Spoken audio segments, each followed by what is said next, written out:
Alright, it's time once again to get the grind on. Actually like really far behind where I'm supposed to be today, so I'm just gonna like go into machine mode here, uh, and get started. I was in a pretty good grind flow actually, just listening to the Fear Factory on loop, so I'm just gonna keep doing that. If it drives you insane, well, that's unfortunate. I'll probably switch tracks later, maybe. But I don't know, maybe I'll just go the whole grind and just listen to Fear Factory the whole time. I don't know. I'm just in one of those moods to listen to a repetitive track and just burn my brain off and grind. It's working pretty well, so we'll just keep going with it here.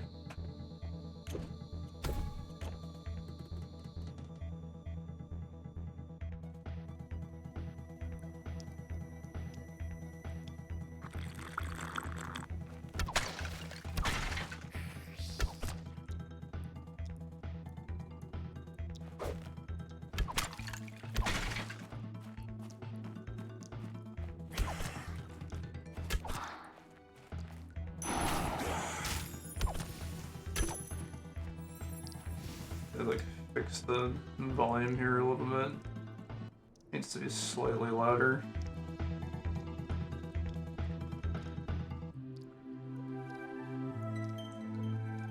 This should be fine.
Hydrosphere ring.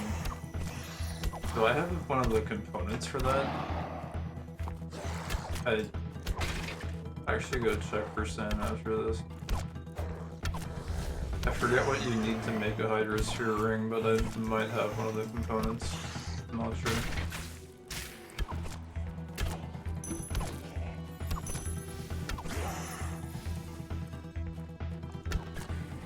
Hydrosphere ring was actually, I was looking at it like lately for the latest patch, and I think it looked kind of good actually as an item. I'm not sure why I was thinking that. Isn't it like, I think it's like a 75% damage reduction? I've Slayton's got him, that's good. I'll have to look again, but I think, was it like a 75% damage reduction for like 30 seconds or something? I think it was something like that. I was thinking it could be good in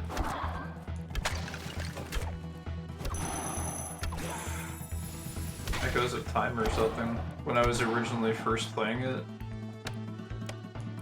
But it's all about like offensive relics for the most part. I just thought you could like be more aggressive or something.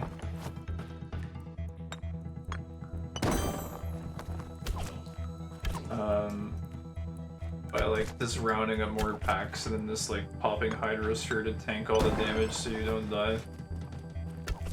Thought it might enable you to like pull more aggressively in Platinum tier or something. Just a random concept, but I don't think it would probably outweigh the benefit of just more raw damage output.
And the golden grind chests are really tanking in value. I think it's a little bit early for them to be tanking this hard. If I'm being honest, I think they'll rebound. I think people are dumping them a little bit too aggressively. I think people will learn that they have pretty good value.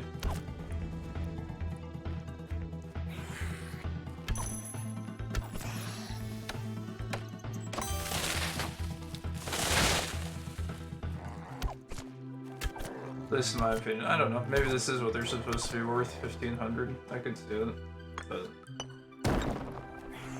I think at least 2k, 2.5k is good. And I think if a whale wants to buy up a lot of chests to gamble, probably like 3k is a good place to sit. Assuming the market conditions are what they currently are. But I guess if a lot of people just need instant liquidity to like get a pendant or something, it makes sense for them to be dumping it.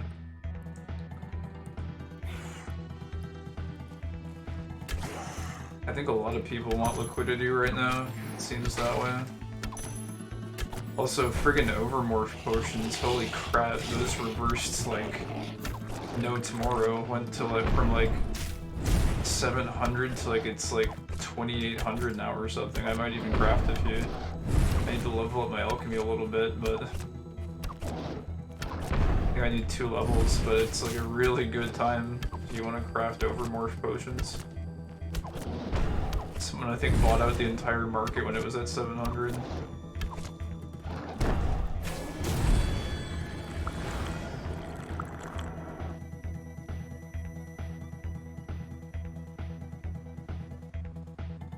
Oh, look, I didn't realize how clean that run was, but we got 20 damage taken only. It's pretty good. It's almost 0 hit. It's not bad.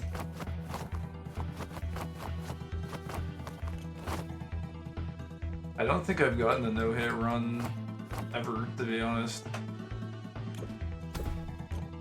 It's always something that ends up doing some sort of damage. I wonder what did that 20 damage. What even does 20 damage in this place? Even the spiders do like 100 damage if they bite you. So I'm not sure what 20 damage would have been for him.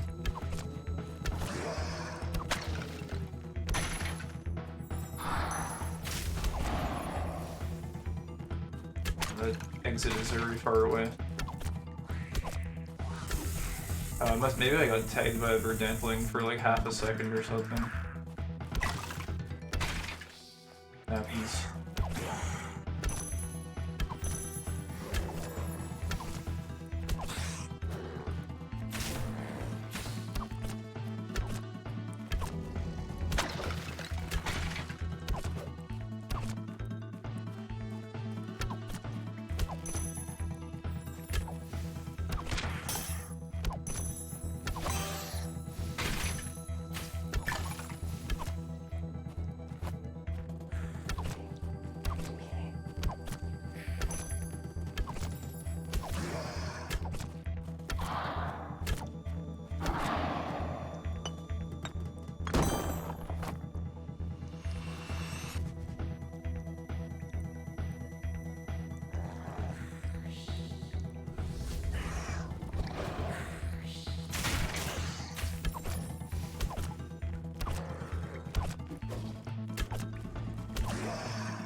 Oh yeah, large bones on the other hand.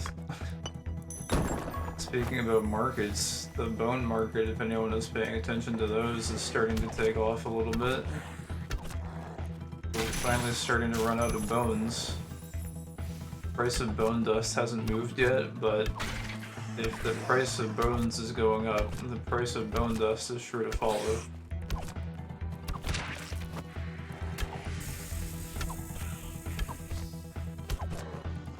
So anyone who's crafting enhanced range or melee potions might want to stock up. Potentially. I still can't believe that the price of enhanced potions are as low as they are. I don't know like how much bone dust is available on the market for it to be able to be that low for this long. And I also don't know like who is spending their time grinding all these bones. Because it like gives hardly any experience. It used to give no experience. It gives a very small amount now. And I'm really curious like who exactly is investing all of their time into grinding bones. Because there's not that many new players. So not to mention like the profit margin on grinding bones is not that great. Like it's okay. But I don't think it's as good as grinding adventures. So it's a little bit confusing to me where all this bone dust is even coming from in the first place.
Friggin' coal nodes are actually the most lethal mob in the entire dungeon when you're fighting a nether demon. I can't count how many times I've almost gotten stuck on one of those while trying to dodge. They're actually very lethal. One of these days it's gonna happen. I'm gonna go to dodge and just be stuck on a coal node.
Wait, what? Is there a third one? I heard the audio cue. There was like a phantom audio cue for a... What do you call it? What are those guys called again? Necromages.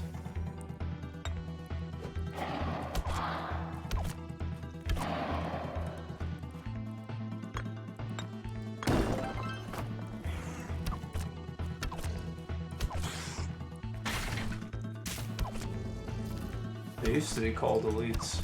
I kind of miss the super old elites. The ones that used to like scream at you when they saw you. Those guys were... Well, they were annoying back in the day, but I miss them now that they're gone.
Aetherwood, huh? I saw some of that sell for around 35 earlier today, I think, but from what I hear, the bridge is done. So I don't know what's gonna happen with that market. If it's still going for 35, that's awesome. And I should be pretty excited, but if the event is done, I don't know who's gonna be buying it for 35 anymore.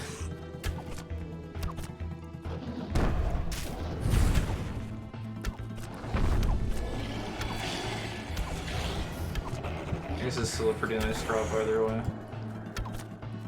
You can keep it for later, I'm sure it'll have a use.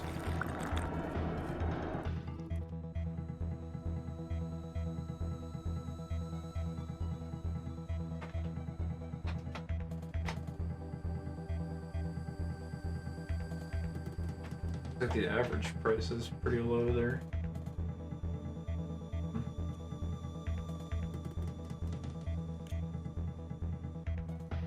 Compared to what it was anyways.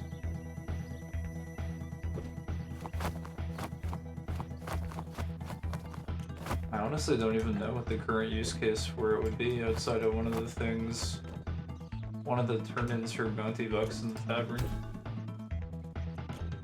Oh, and of course, like the original turn-in for the quest, I guess, for Inverdin, but I feel like that's probably not going to be a huge source of demand for quite a long time.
I guess I should probably put it in the title too, huh? I'll do it after this run. The title, not the title, the notable drop list.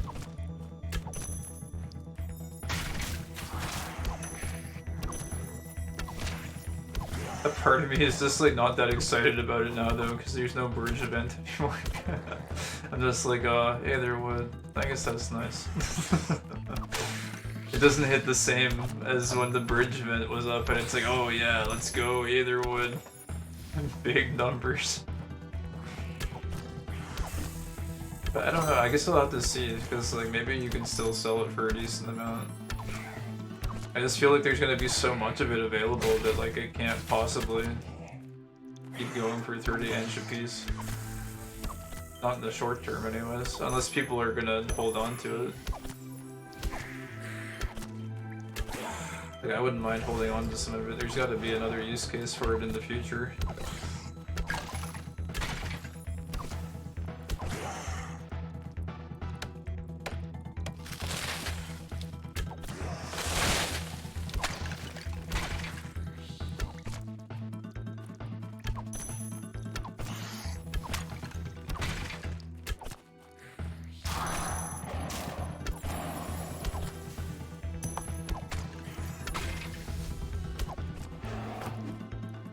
It was such a great event though. It was awesome to see that like players were able to get some really good legendary loadouts from just harvesting Aetherwood alone.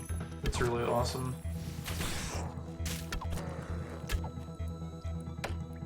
I think it just shows that like some of the economy flows that Cliff is designing now are just really well thought out.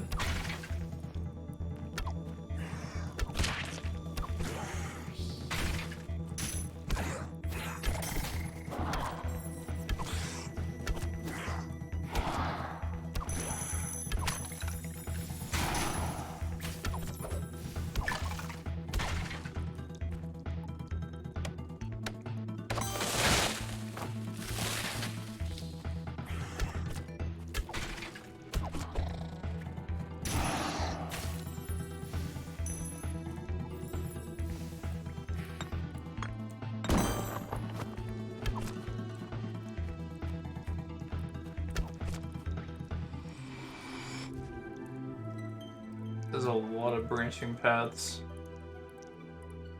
for one map.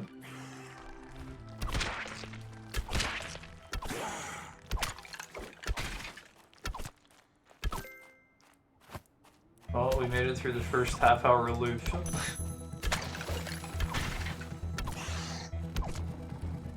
I know when I'm gonna lose my mind. I honestly could listen to this track for a very long time on loop.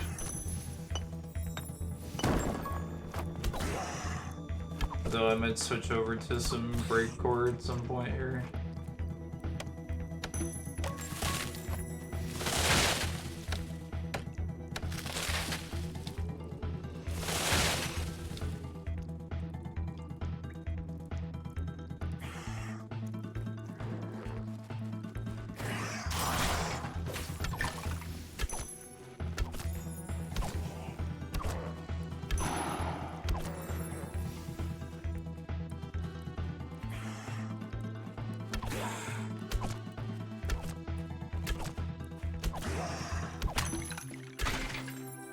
Friday night grinding the Relics. The hell, why is this not picking up?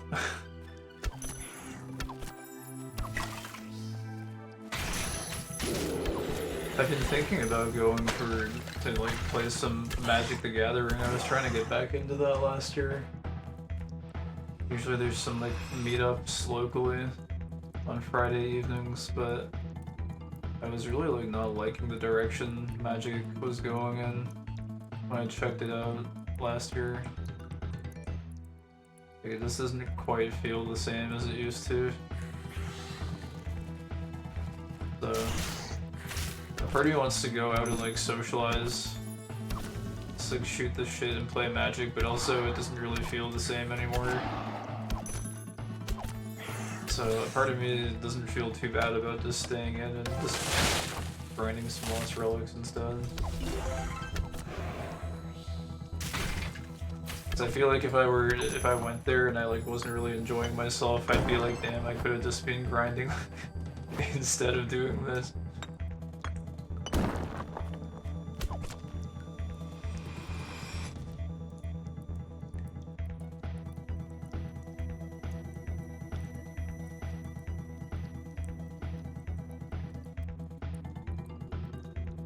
Magic costs so much freaking money now, too.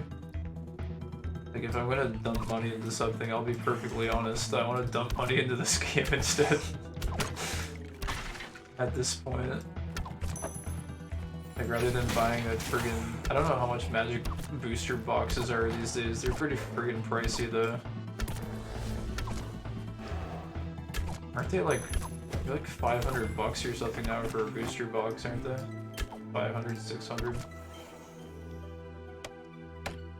Like, I'd rather just put that towards some tea items or something.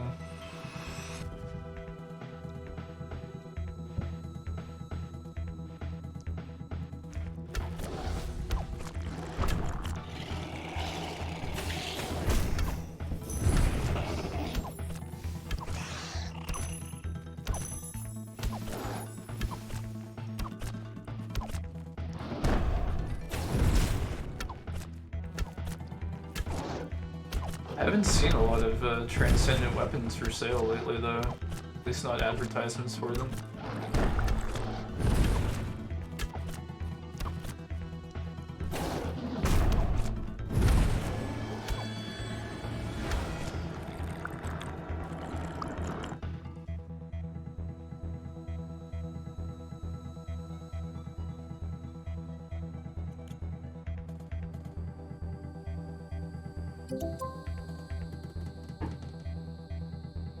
Friend requests. Fedped. Who is Fedped? Bane of Darkness. At the Doomerak armor.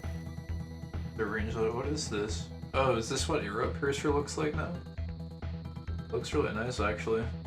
I don't think I've seen it with this model before. That's pretty cool. 10% increased damage is a nice boost for it too. I still haven't seen this either. Idol of the Damned. Minus 40% up to 2k for a rare relic? That's really strong. There's like a legendary version you can craft, but it's nowhere near as good as that. Pretty cool. Okay, I didn't forget, we gotta put Aetherwood on the list.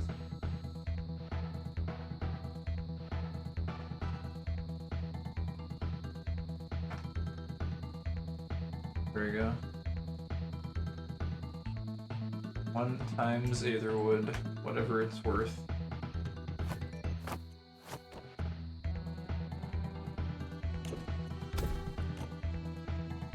I might switch the music after this run. I was listening to some breakcore lists last night that had some pretty decent tracks. I go explore some more music. It's usually like the things I do usually when I grind are either like explore music, find some certain genre of playlists and just like look for new stuff. Or like last night I was just watching streams. It'd be cool if like I could like watch a stream while I grind and just like commentate over it. Would that count as React content? I don't think it would. It's just like stealing someone else's content. Although, I don't know, I think like I've seen some streamers have like alt accounts that I know and they like watch other people's streams. They just like restream the stream and watch it with like a chat room. But the thing is, I sometimes just watch VODs, so it wouldn't even be a live stream that I'd be watching, I'd just be watching another streamer's VOD.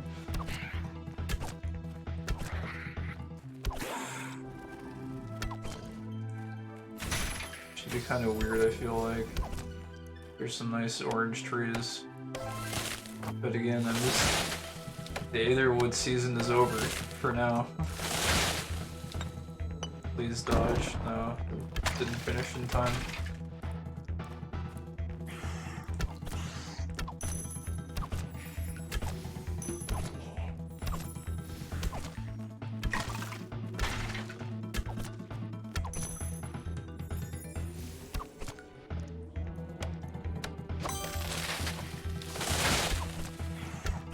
Man, this place would be cool if it was like, I'm just thinking of the actual Blackout Basement Donkey Kong level. It'd be cool if it, like the lights actually went out and it was actually like pitch black once in a while, and then like the light would like come back once in a while or something. I think that would just be like interesting to play through as a gimmick for like one run before it gets really annoying.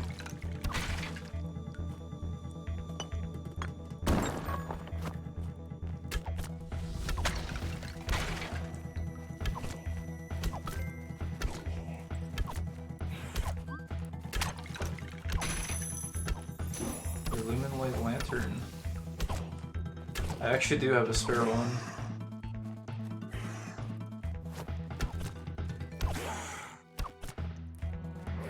I probably can.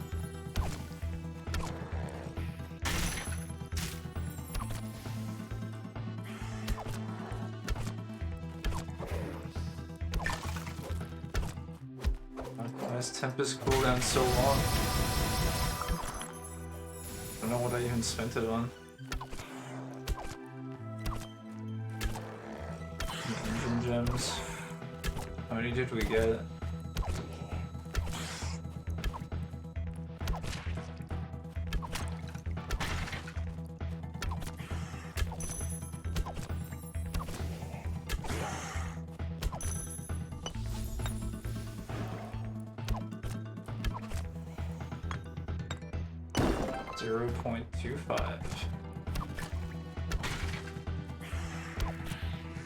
Guess it's better than 0.00. Oh my god, this is bad.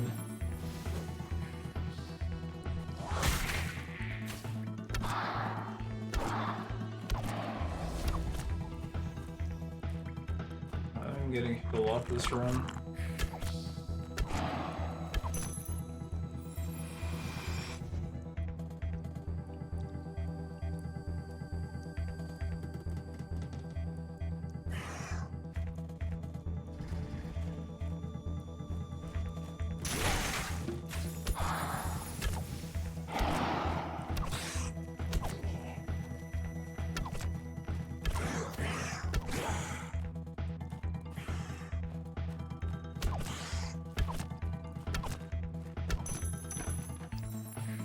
Where are these guys aggroing from? They're actually like coming from across the map.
And Trigantium ore looks like wads of bubblegum.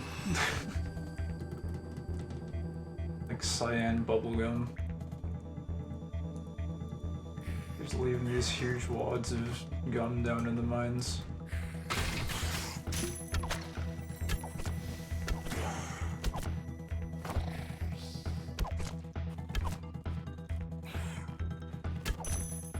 I think there used to definitely be a like Hubba Bubba flavor of bubblegum that was cyan colored. I'm trying to remember what it was.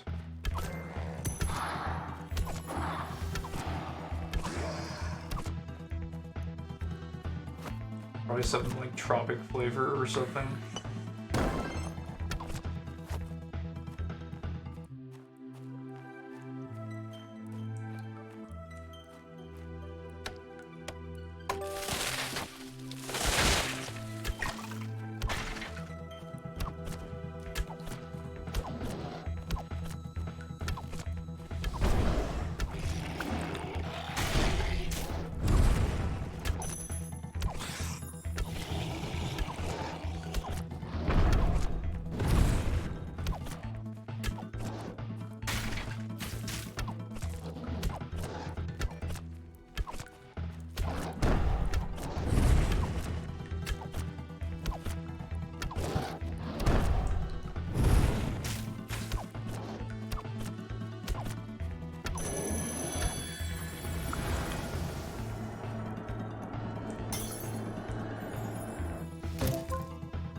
Of course you have to break. What is it that broke? Let's guess. It's probably the quiver, right? Although I wouldn't be surprised if it's the pickaxe, because I had like 3 of those break yesterday, so... I think it's just trying to burn through my oversupply that I purchased for this exact reason. Oh, it's just the hatchet? We can live with the hatchet breaking, that's fine. I gotta go to the stash anyways. I'll save my 28 gold. Oh yeah, that guy wanted a Lumen Light Lantern too. Do I even want to sell my backup? It's kind of nice to have one. 500.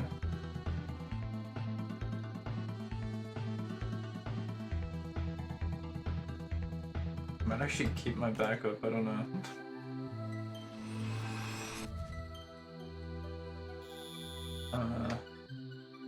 I guess I could sell him one. Let's see if he's paying a decent amount for it. If he's paying like market price, then I guess I can let it go. I think anyways. What does it look like here?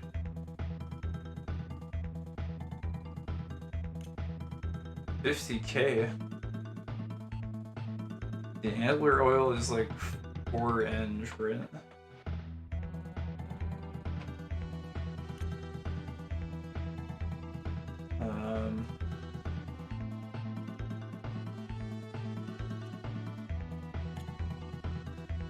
Yeah, I guess I can sell one.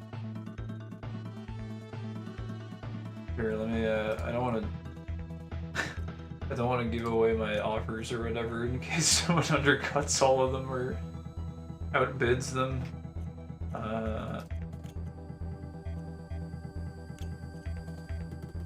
Let's see.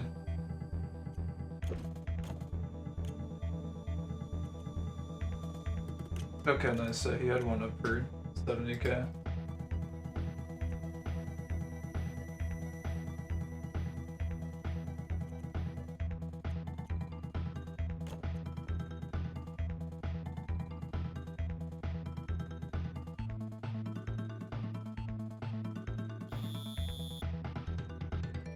Let's see here.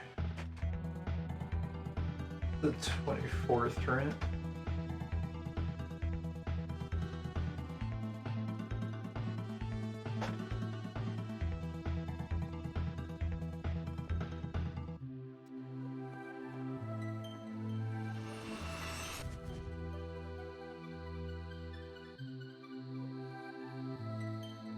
Alright, it's enough for Factory. Listened to it for 45 minutes, and I'm pretty sure I listened to it for like 30 minutes before the stream as well. Let's check out this breakcore mix, see if it's any good.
I don't know how to feel about these vocal samples, to be honest with you.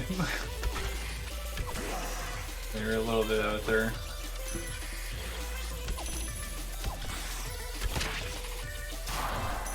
It's a little bit like Alvin and the Chipmunks. Anime Alvin and the Chipmunks. But we'll go next track here and see, I guess.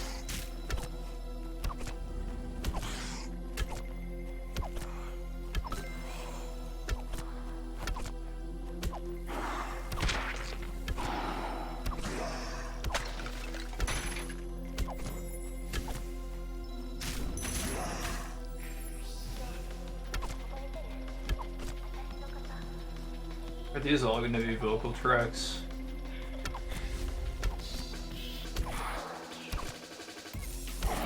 Oh, dude, it's got my, like, This sound right now, I think it's my least favorite vocal sample in all of Breakcore. It's like so overused, man. It's that like squeaky. I don't know why it's so prominent. It's just like in every single track.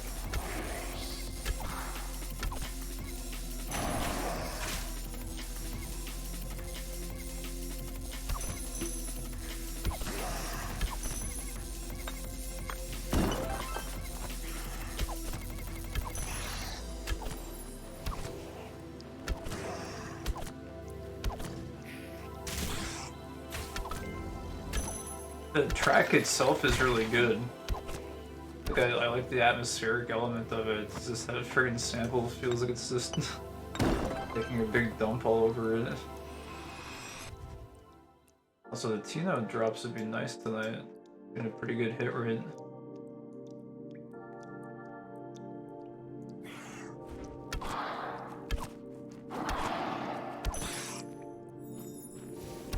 Getting lots of that bubblegum. Those bubblegum wads.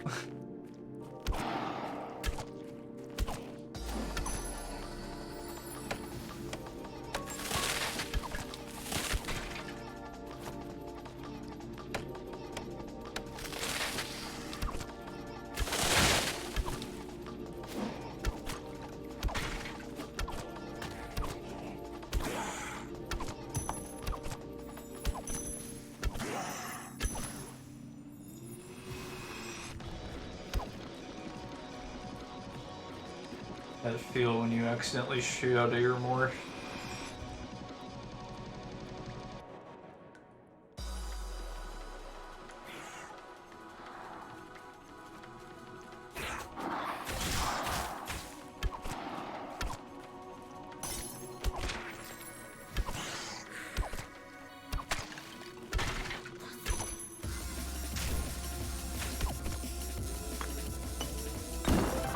Oh baby, 3 for 3.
Man, I was just thinking, like, what if you had sanity in this game?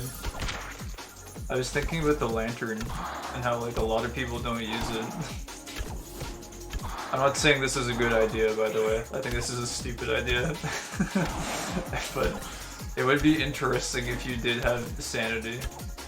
And, like, if you were running around in the pitch black, like, your sanity would go down, like Amnesia or, like, Don't Starve or something. You'd like go insane if you didn't have a light source with you. Oh dude, this guy's jamming out. Dude, he loves this song, it's his favorite track. You can listen to it all day, man.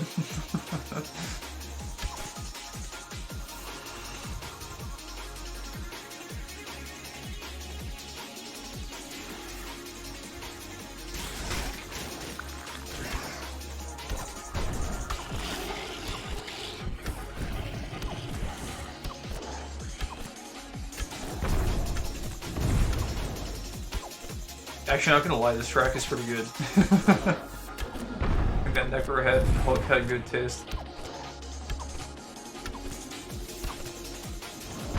I think this is the best track on the list so far.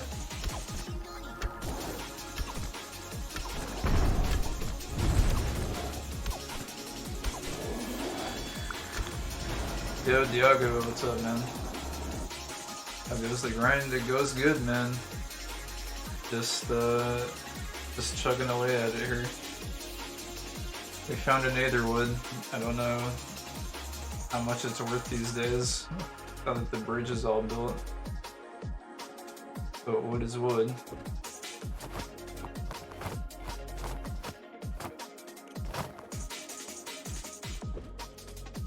Actually, this track, I'm kind of curious. This is how I find music. Is like I like this track. Who is this by? Symphony, Flickering in the Gloom. I think that's it. Let me see if I can find this here.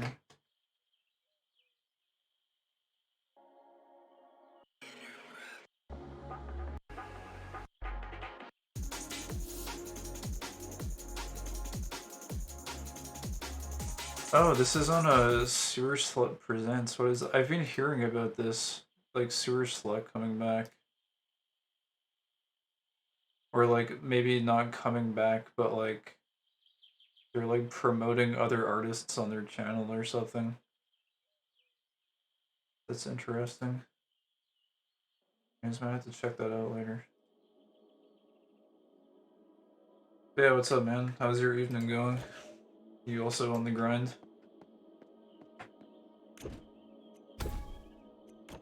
Grinding away the Friday evening.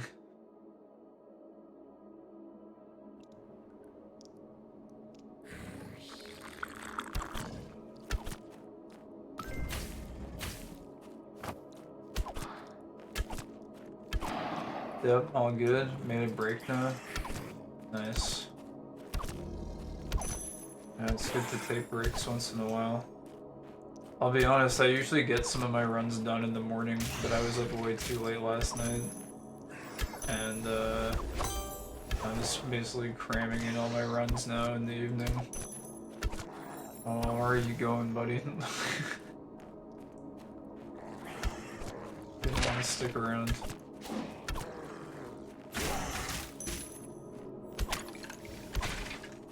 Any nice drops today?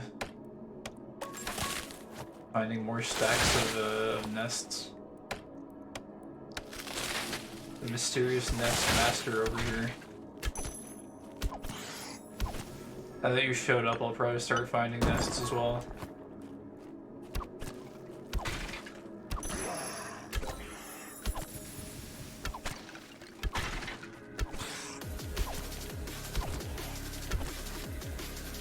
Oh damn. It's a pretty mean wasteland they've got going on.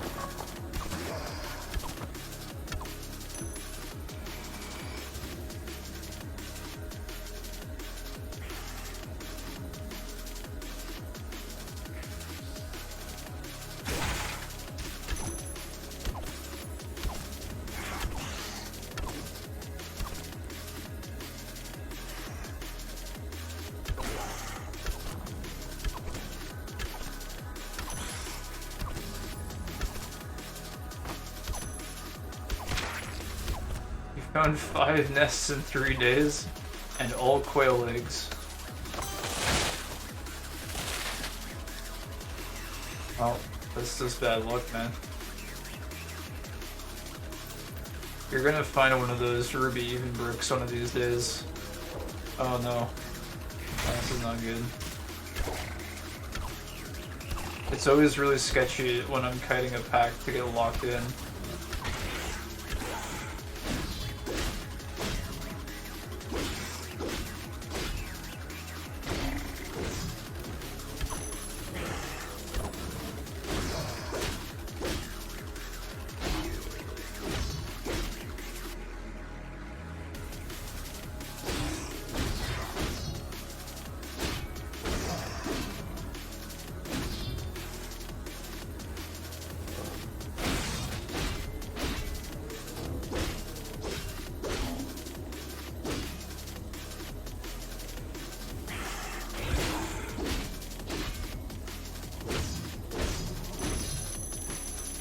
There we go. We paid the time tax.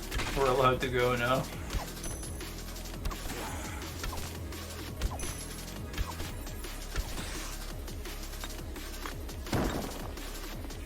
You've opened 400 nests? Holy crap, man. There was some guy in Discord recently who opened a singular nest and they got a ruby even broke out of it. Like, it was their first nest that they ever opened. And they got the egg out of it. It's kind of crazy. That's like, has to be astronomical odds for that to happen.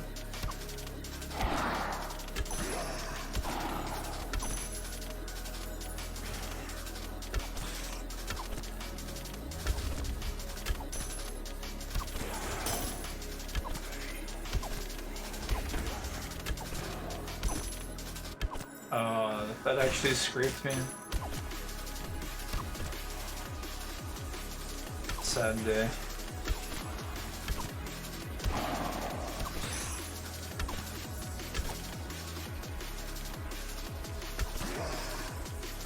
Oh, that's how you got your moonlets? Nice.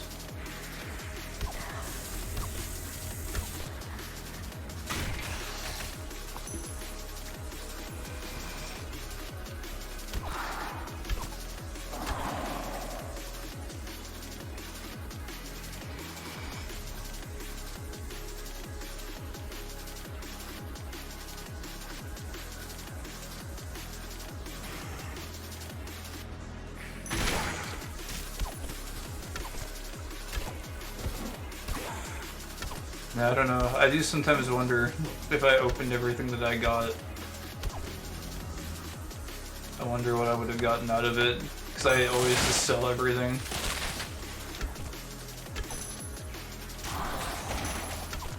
I wonder if Guardian's chests are still 300k each. Because I was able to sell one for 285, even after I guess some whale was buying them all up or something. I'm curious if they're still worth that much now. People really want that Titan's takedown, I guess.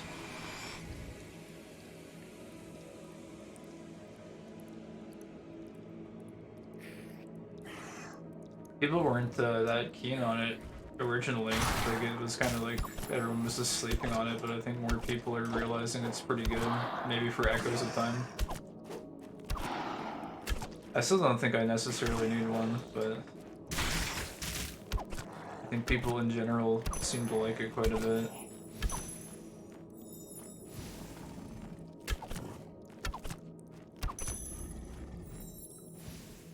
If I need gold for pendant, I sell them. Yeah, that's the thing though, these days you like really need to have gold for pendants if you want to pay for them with gold, because they're so pricey now. 800k, they might be pushing for 1 million, who knows. They were up to 880k at one point. It's pretty bonkers. Oh, you sold the moonlets? Nice. I think moonlit will be really good when some sort of a co-op mode comes out. Be able to heal everyone on your team. I wonder if co-op is gonna only be 2-player or if you can like queue up with 4 people. Because I feel like 4 people would be pretty awesome if there was content made for 4 people. That'd be so nice to like have like extra rewards or whatever for doing a group dungeon, but like you need 4 people because it's so difficult or something. Be able to like do a long grind session with multiple people would be pretty nice.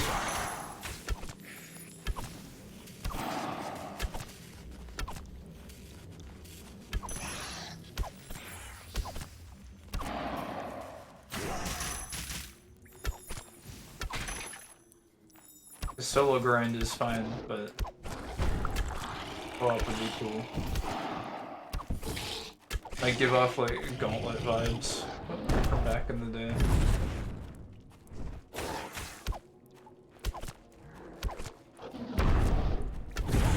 last pendant you bought was revenge. Nice.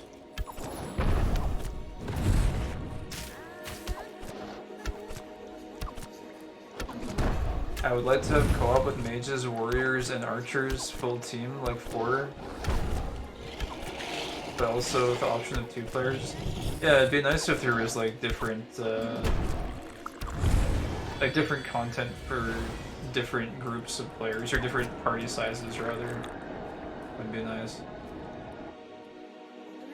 I'm guessing we're a ways off from co-op though, honestly, because it's a really big project.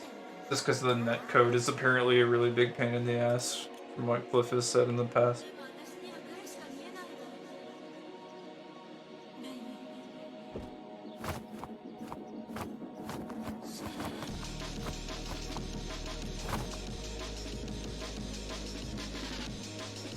I'm gonna turn this down like the slightest amount. There we go.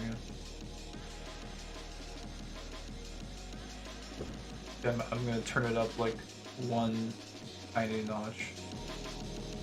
There, that should be fine.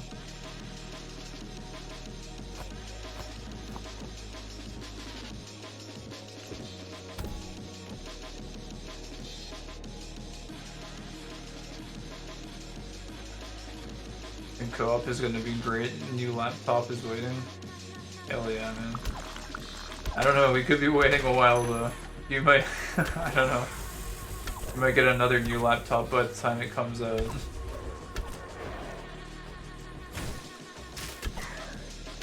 I would say though, like maybe in the next 2 years, maybe it might come out. Maybe. Although it seems like he'll probably do like housing next, I think. I think like magic and housing, that would be my bets for the next big updates. Because he's already implemented the ability for you to buy your house, right? So like he seems kind of keen to maybe let people start like buying items for their houses and stuff.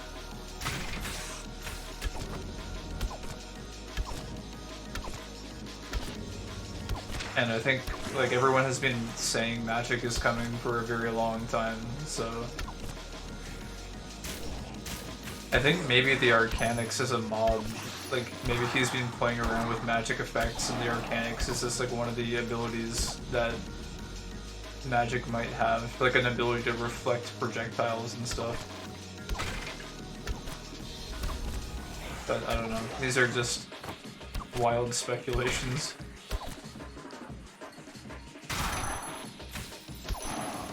Lenovo Legion. Wait 3 years for this. Hope it keeps updated till co-op. Man, everything gets outdated so fast these days with technology. They're gonna have some sort of... I don't know, we're gonna be on like an RTX like 8000 or something. I don't even know where we're at these days. Aren't we at like, what, 4080 or something? I think. For the 40X series. I don't know. I don't usually keep up with technology that much. I'm the kind of guy that like looks at that stuff once every 4 or 5 years and builds a decent system and then sits on it for a long time.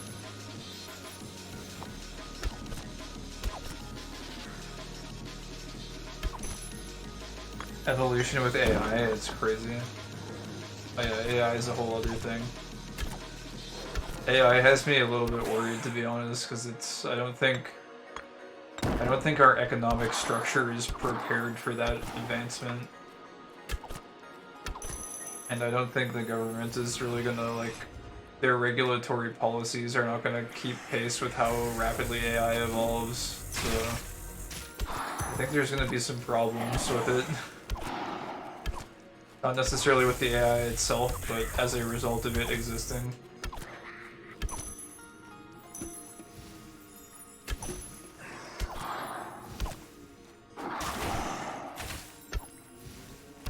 Sort of like how, like, when crypto was blowing up, there was, like, no regulatory policies or anything. It took them, like, 10 years or something to finally actually start regulating things. And even now that it's regulated, there's, like, a lot of parts of the regulation are completely flawed and like don't make any sense, and they're just annoying. And they don't actually like benefit anyone. I guess it varies from country to country, but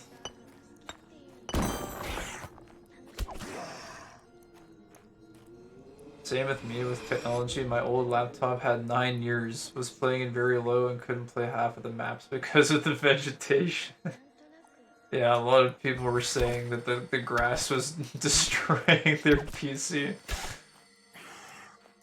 Was just secretly blowing up all the old hardware with his grass in the maps.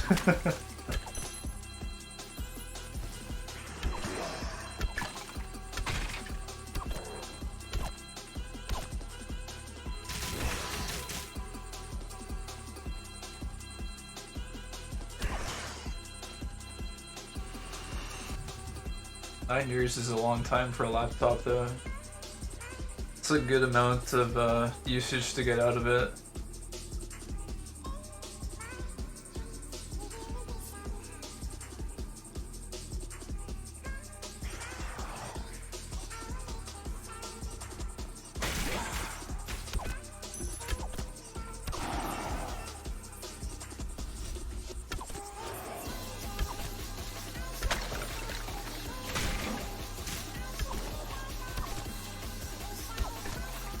Dude, I don't know what is up with these chipmunk vocals in a lot of these tracks.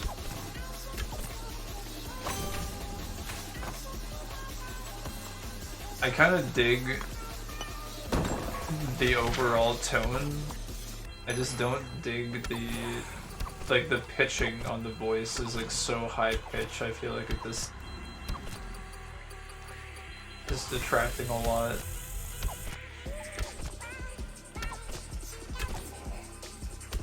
Like I don't need the chipmunk lyrics, the chipmunk vocals. I don't know.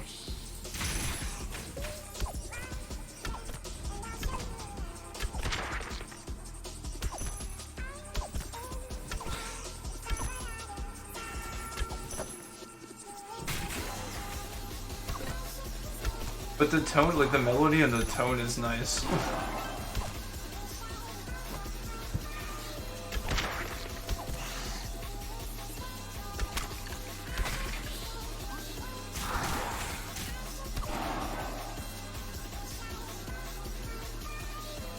Oh, whoops.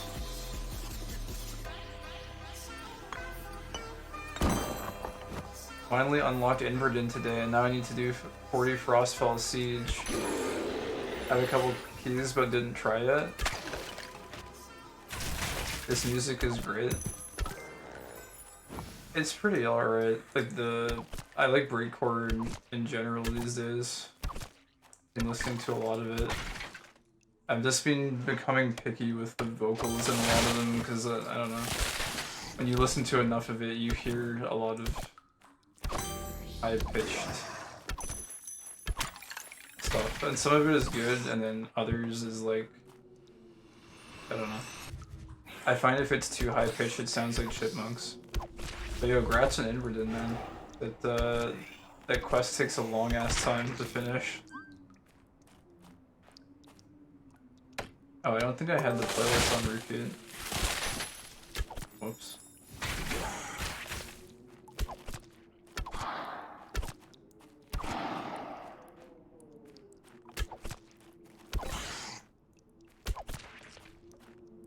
We'll go explore that one track or the one artist that was on this playlist a little bit. Oh wait, is there? I think that was ambience in the game. It sounded like another music track starting.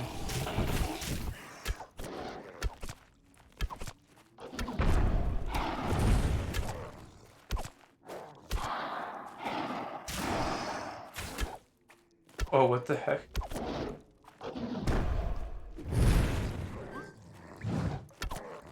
This guy flew away so far.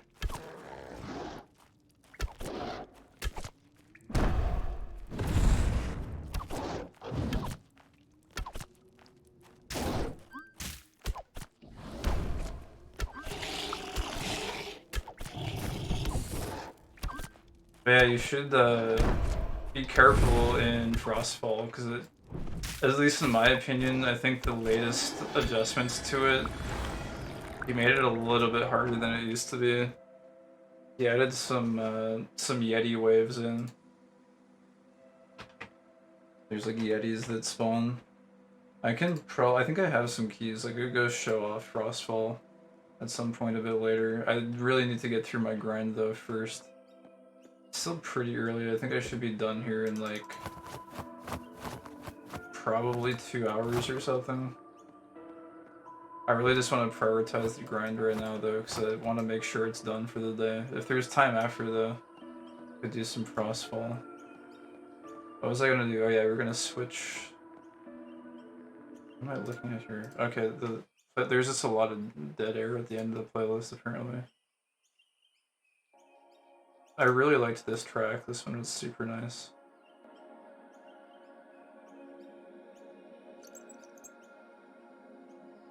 Flickering in the gloom.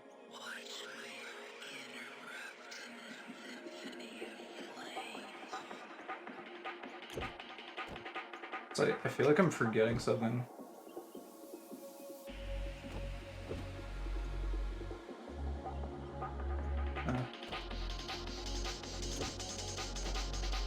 I need to make sure.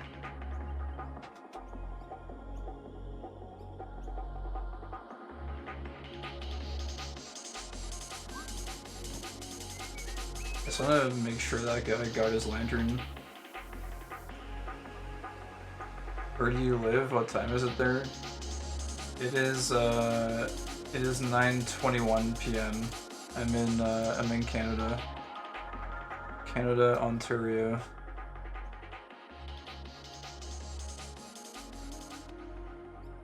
I guess that guy may or may not answer, so let's go here. I think I'm just stalling. I tend to do this. When I get deeper into a grind, I sometimes have a tendency to like just start procrastinating.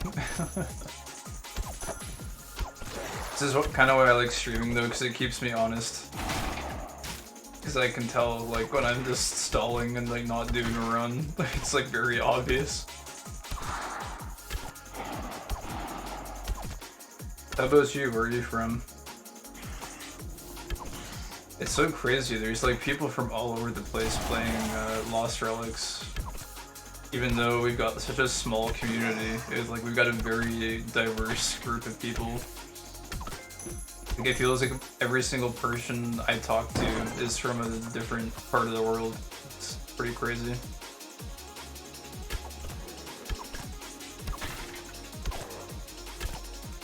Portugal. Oh, nice. Play till 4 maybe. Need to wake up at 10. Oh hey, what's up, Make for Life? Was this about to go sleep 4:22 in Finland? Dude, I'm telling you, there's people from everywhere. A lot of Europeans though. That's pretty cool. I haven't seen you streaming. Yeah, I only started streaming this week. I thought I would give it a try. It's honestly... I don't know if it's that interesting, but... It's Lost Relics. It's some grinds, so... It's here for background noise if you need some. It's very repetitive though, it's just what you see is what you get. We're just grinding blackened mines for days here. Because it is just... It's the flavor of the season right now for me. Although, I'll be honest, a part of me is very tempted to go do Bulkep instead, to do some fishing and scavenging just to mix it up. But I really want to get my wood cutting up to like around 75 or so. So I'm probably going to tough out the grind even though the Aetherwood event is most likely done for now.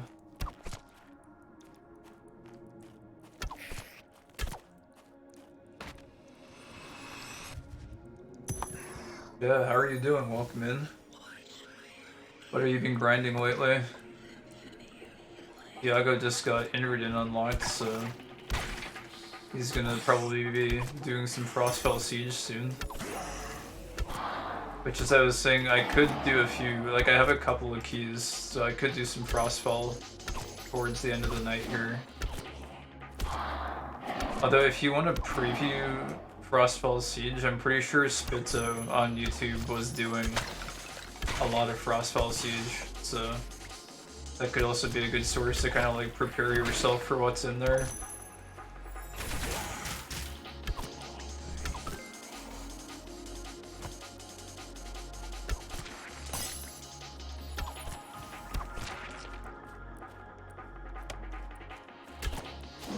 And poor Spitzo died the other day because he forgot to equip a quiver when his quiver broke. That's another thing to keep in mind, by the way, is if you're going to Frostfall Siege, if you're going to be doing multiple runs, your quiver can break in between runs still, so sometimes it can be worth it to bring a second quiver. I had that happen one time. It's pretty annoying when it happens.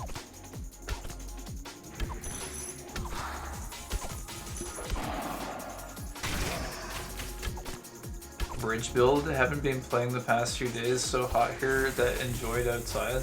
Oh, nice. Yeah, that makes sense. I haven't gone outside that much this week at all. I like went for a walk yesterday. Actually, like very inactive compared to usual. It's been like too hot here to even go outside and like enjoy it that much.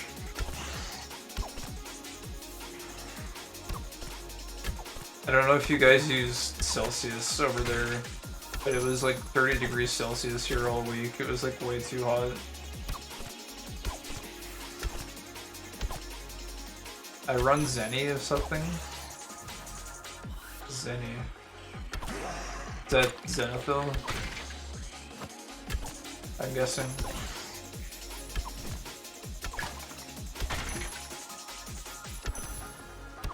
Didn't try it anywhere else since updating. I think if you can get a Pride of the Black Ingress, or like if you just like bow gameplay in general, Odin Spire is really good for wood cutting and mining. I was actually like halfway tempted to try and buy a Pride of the Black Ingress just to go and do Odin Spire exclusively for woodcutting, because it looks like it's such fast woodcutting XP. Because you can do like 4 or 5 minute runs without skipping nodes. It's a really fast map.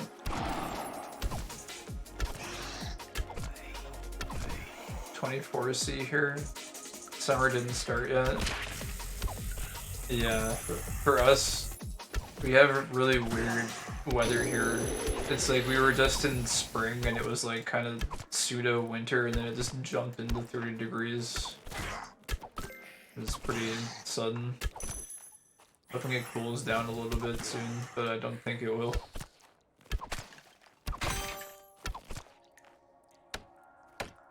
I broke 2 times during my 40 runs and forgot second time also to bring extra.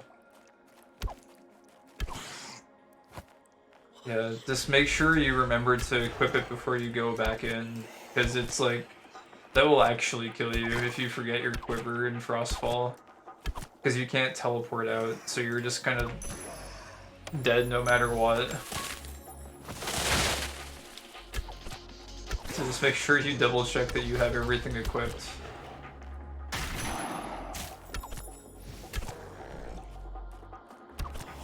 I don't think Spitzel lost too much though, at least. I think it was just like a few tomes or something. It could have been a lot worse.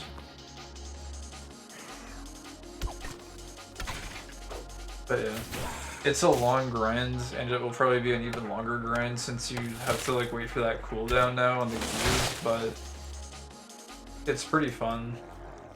Frostfall, that is.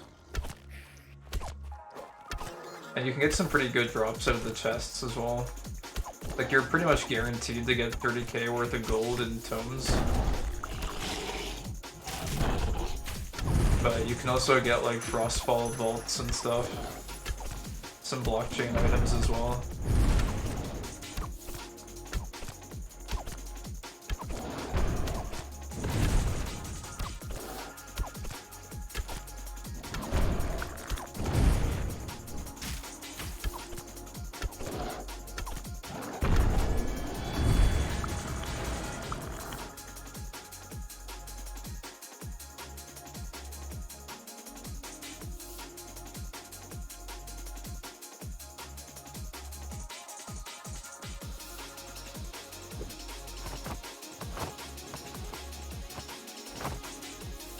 Anyway, I'm a pretty big fan of this person. Let's see if we can find...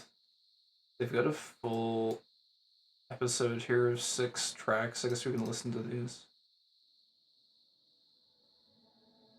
I've been enjoying this track quite a bit.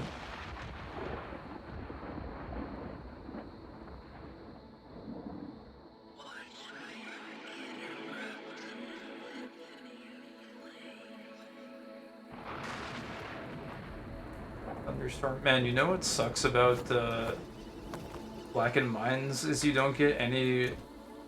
Oh, actually, wait, one sec. Did I... Oh, okay. Apparently all of these are done for the day already. Here, we can do some wheel spins. I've been meaning to just do these on stream, because who knows, maybe we get lucky and get something. Although it's highly unlikely. We probably just get some twigs and toilet paper as usual. And some gold. I'll take gold, that's fine.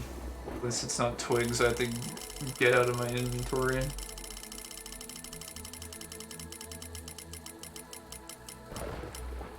And we got some toilet paper. Fantastic.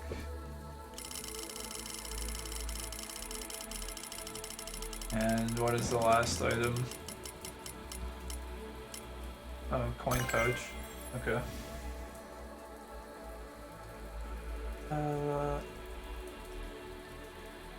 There we go.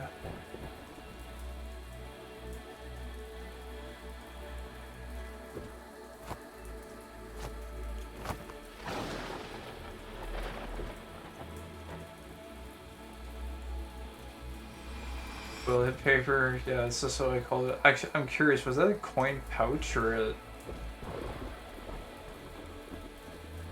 Oh, it's a small, it wasn't even a full coin pouch, it was a small one. I see.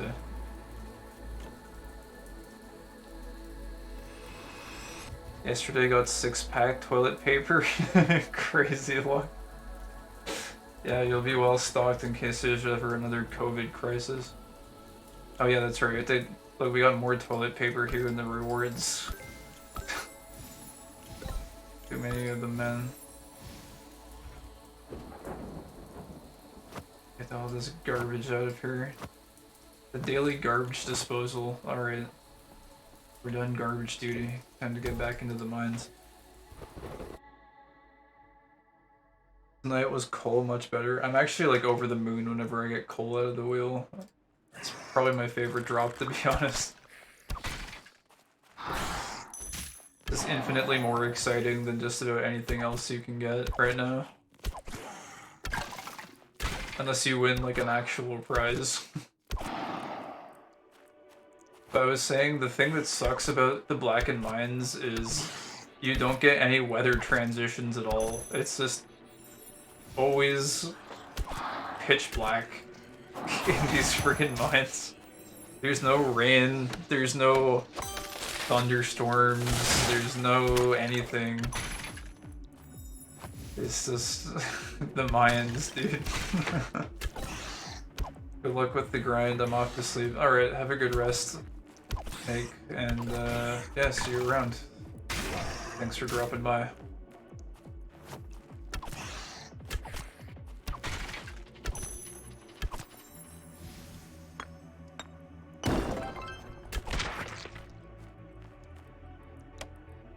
And good rest. Yeah, you gotta recharge your grind batteries. Or if you're not on the grind, I don't know. It's good to just have a nice rest.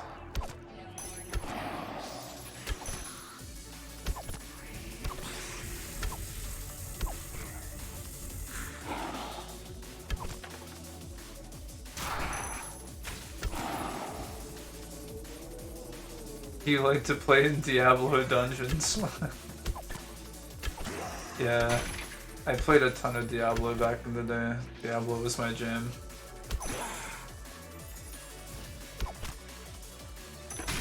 Which are great, don't get me wrong, but man, even Diablo, in Diablo 2, there's a lot of nice outdoor maps.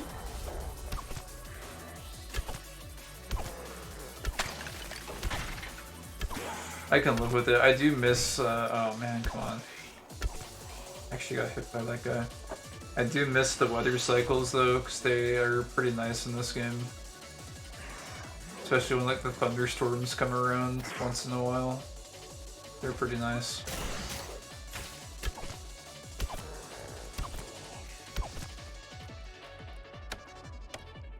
I just played the first and second. Yeah, those are the only two you need to play, to be honest with you. You're not missing very much with 3. As a matter of fact, I think you're actually doing yourself a favor by not playing 3. Diablo 3 was what made me stop supporting Blizzard, and that was when I realized that it wasn't Blizzard anymore. Because that game was probably one of the biggest disappointments that I've ever experienced in my life. Definitely not the same team that gave us the classics. I'm sorry if that sounds super cynical, but that's my genuine opinion, and it has been for a long time. I haven't given Blizzard a single cent since Diablo 3 because it was just that bad for me.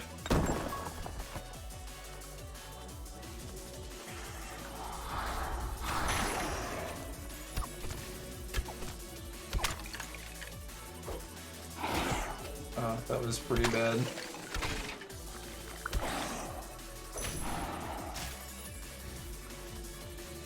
Doom, Fallout, Diablo, Half-Life, Quake, and Command and Conquer days.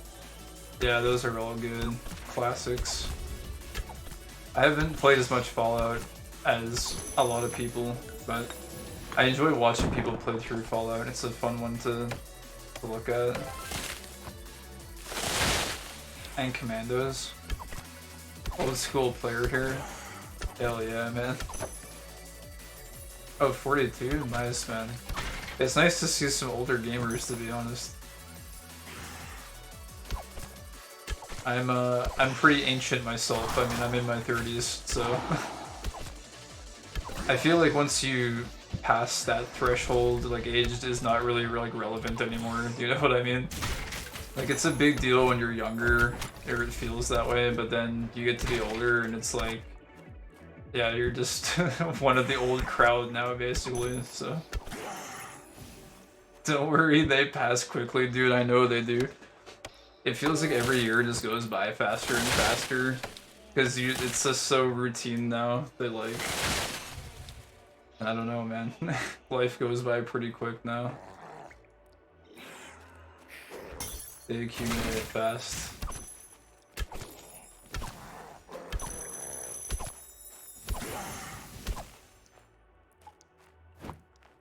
That's cool though, man. I'm glad we have some people around that can appreciate the classics. I was always, my big game was StarCraft, Brood War. I put a lot of, well, when it comes to RTS anyways, I put tons and tons of hours into StarCraft. It feels like, in most cases, I don't know why I'm mining blues, what am I doing here? I'm just blog posting. It feels like with RTS, there's a good split. It's like you either played Command and Conquer or like you played a lot of StarCraft, it feels like. It feels like you either grew up with one or the other as like one of the main games. I don't know if that's true. It feels that way though whenever I talk to people. I knew a mechanic, or an ex-mechanic when I went to college, and he was a big Command and Conquer guy, but he hadn't played a lot of StarCraft, and it feels like, in a lot of cases, the people I talked to who grew up with Command and Conquer, like, they may have played a little bit of StarCraft here and there, but it was like, Command and Conquer was their main game that they played a lot of. Like, it was their childhood classic. I don't know if that's actually true or not. Warcraft also. Oh, hell yeah, man. Warcraft. I feel like that was the convergence. No matter where you came from, when Warcraft was big, everyone was on Warcraft. That was where all the RTS gamers converged. All at once. 90s were a launch pad. Yeah, man, that was an innovative and great time. Just like lots of unique IPs and unique ideas. No, like, it was less corporate back then. There's a lot more like genuine passion that were giving birth to all these great original ideas, and now all that creativity has been replaced with big corporate interests, and they're just trying to like reboot all of the old nostalgia to get our money, basically. That's what it seems like. And I don't think that's just me being cynical. Like, it's, you look at a lot of the content online and a lot of people kind of share the same sentiment. It's the same thing with the like media industry in general, like movies and stuff. It's just a lot of rehashed stuff. Duke Nukem. Man, I didn't play a lot of Duke Nukem either, to be honest with you. But Doom was one in high school I went and I played a lot of.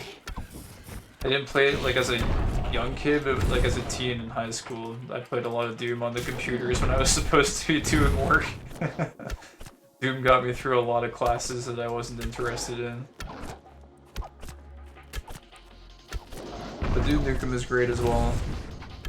Duke Nukem, and I feel like there's another one. Oh, Quake. You mentioned Quake too, right? Yeah, Quake. Unreal Championship and Unreal Tournament were two that I played a lot of as well. The good old-fashioned boomer shooters. And then Xbox is a lot of Halo as well, but it's not quite the same era. It's like a different era of shooters.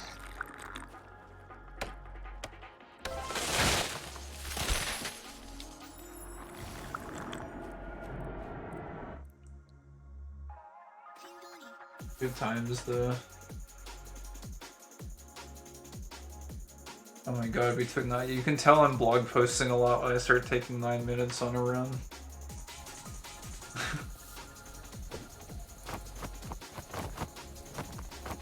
Focus shifts away from like grouping the mobs and more to just rambling. Back in the day, EA, Westwood Studios, and Bethesda controlled the market. After that came Ubisoft, etc. Yeah, the thing is though, like all of those companies back then, like they made a lot of like really good stuff. They published a lot of really good games. And I mean, I guess like they don't publish necessarily all bad games now. It's just, I don't know. Like EA Blizzard has just been a train wreck to me, in my view. But I don't know.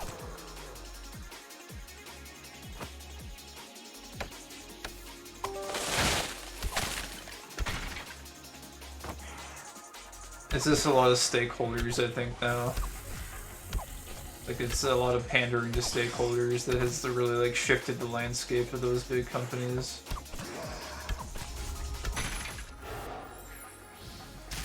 I remember playing the first GTA, Constructor Gangsters, while gamer for life.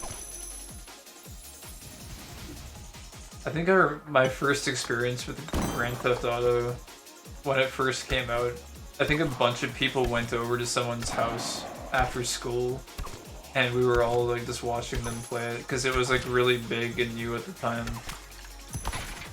Everyone was like, "Whoa, you can like steal this random bike and get on it and like ride around. It's crazy." Because it was like a concept that wasn't very popularized in games at that point in time. So everyone was like really fascinated by it. And there was even like non-gamers who were like at that gathering at that person's house who were like watching it like, oh, that's kind of cool. Even though they didn't really play games. It's like a big event.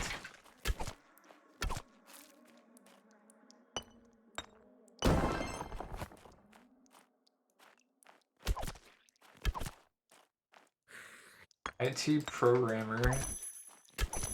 Kitchen executive, chef, and gamer. Happy man. Oh nice, you're a programmer? That's awesome, man. I feel like programmers are in a good spot right now when it comes to all the AI stuff. As much as people are saying it's going to be threatened or whatever, I think programmers are in probably one of the most secure positions, because you must be able to like know some ways to like use AI. Like even if AI ends up replacing a lot of stuff, you probably know some ways you could use it to like make your own business ideas or something.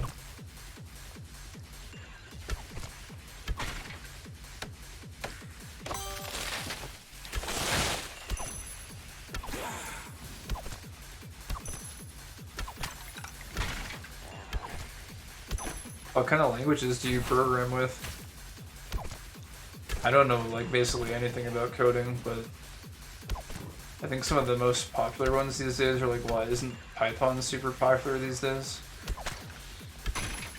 And what is it? I think like Rust? I think that's a programming language, isn't it? I don't know. I'm pretty separated from programming stuff, to be honest.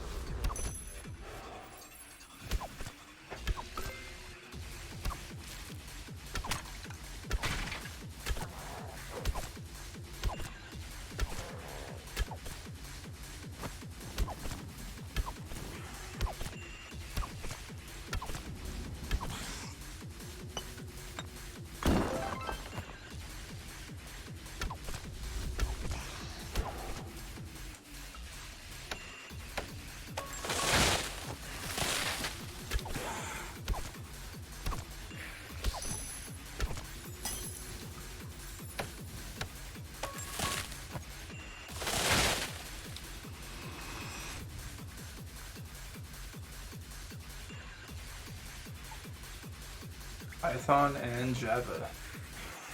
Nice.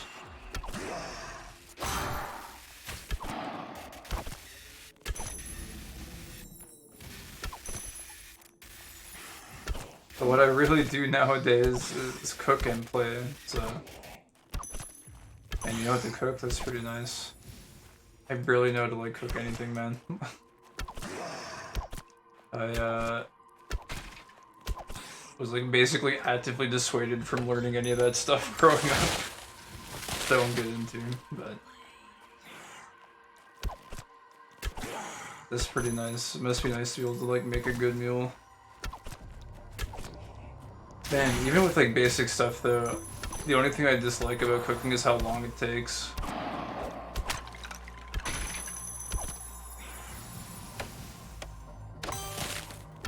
The time investment is annoying for me.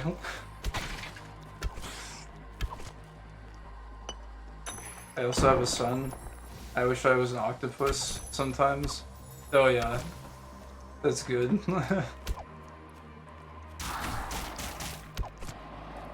Lots of stress in kitchens. Dude, having a son is basically... You've got like a full-time job already, man. How old is he?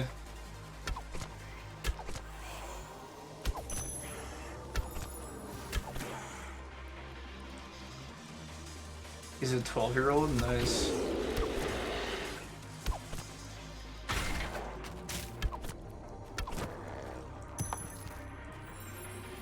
But it's on my blood already? Oh, nice.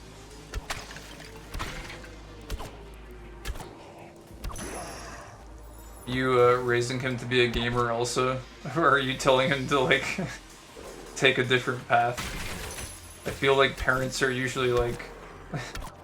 I've heard mixed opinions. Some parents are like, I don't want my son or like my child to like follow down the same road as me. I want them to like do something else. But I don't know. I think it'd be pretty cool to just like share all the history with them or something.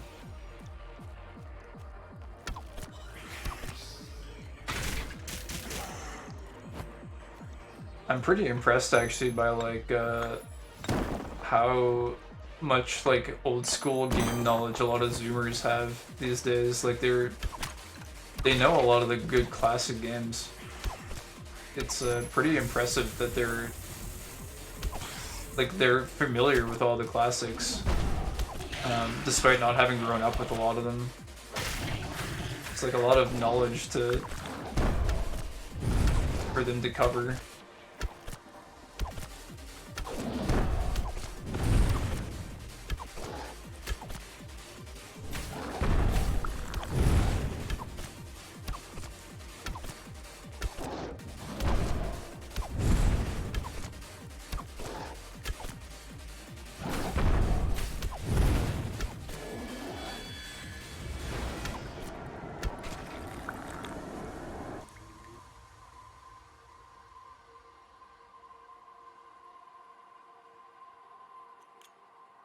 When he stresses with his friends, he starts inputting command lines to buy them or put them gliding, stuff like that.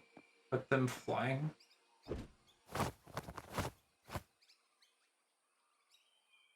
Do you mean like when they play stuff together? I'm guessing he's a programmer as well, or like you taught him like how to program some stuff. Wait, so he just like cheats or something in the games? Is that how it works? He just like starts entering command lines. Does he play like Gary's mod or something?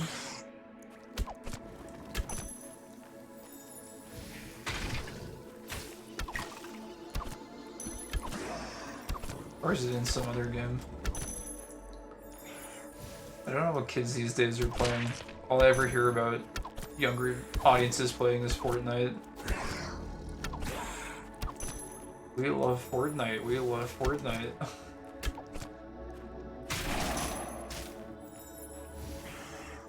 No, I tried to don't teach him those stuff so that he can decide by himself.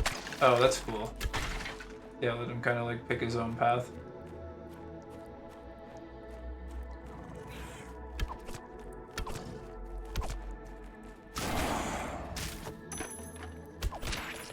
It'd be cool if you introduce him to some of it though. Just to like see if he finds it interesting, you know? And then if he finds it cool, maybe he'll like pursue it, but if he doesn't, then he can just like do his own thing or whatever.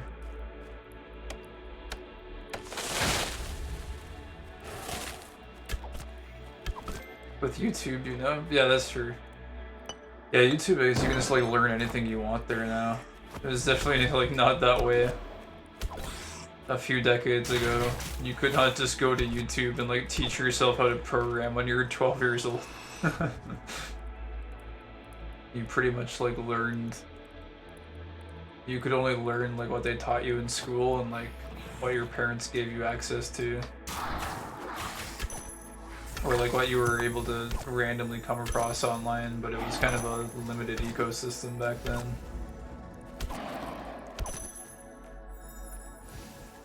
He wants to be a kitchen chef and streamer. That's interesting. There's a lot of popular, the cooking streams do pretty well on Twitch.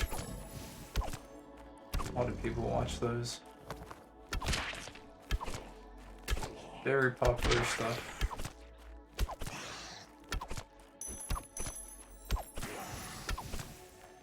He has good grades always. That's good. That must like take a lot of stress off of you if he's like very academic. You like don't have to worry about that. You don't have to like try and like force him to do better or whatever.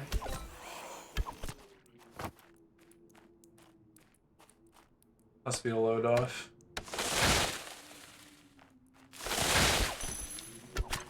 Honestly, I don't even know, like if I had a kid, I don't know how I would handle a kid getting bad grades, cause like I slacked so much in school.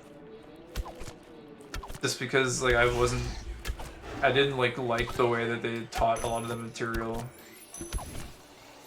So like if I had a kid that wasn't doing very well in school, I honestly don't know how much I would pressure them to do better. Cause I feel like I wouldn't want to like tell them to do something that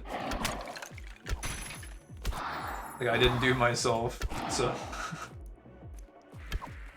I would always just be fine with cruising by with like a 70 or something, and that was good enough for me.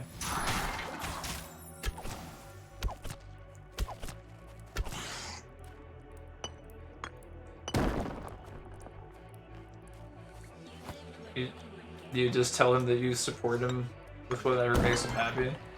It sounds like ideal parent behavior, to be honest. Just being there to like offer him some like support if he needs it, and just let him find his own way. It sounds pretty awesome.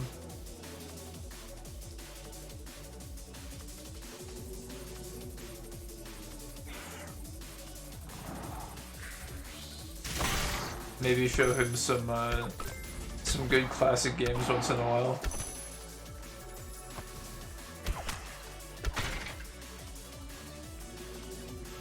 Yeah, that sounds like you've got a good thing going on there, man. Very good indeed.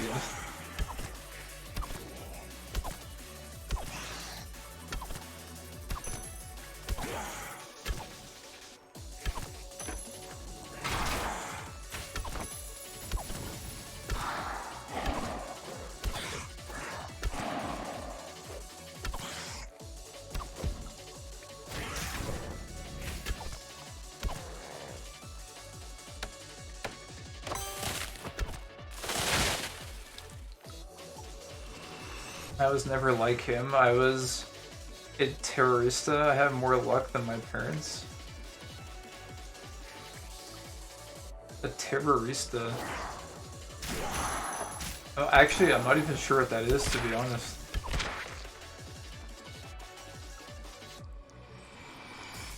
Oh, a terrorist. I see. Were you? I did a little bit of delinquent shit back in my day. Terrorista.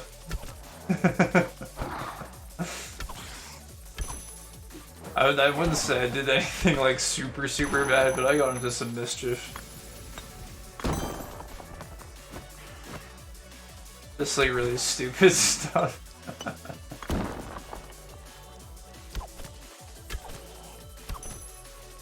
I mean, it happens when you're a kid. I think kids just have... When you're young, you have too much energy than you know what to do with, and a lot of it ends up just spilling out into doing stupid nonsense. Also, when you get a lot of young people together that all have too much energy, they start generating stupid ideas. And then they just start executing on them. That's just how things go.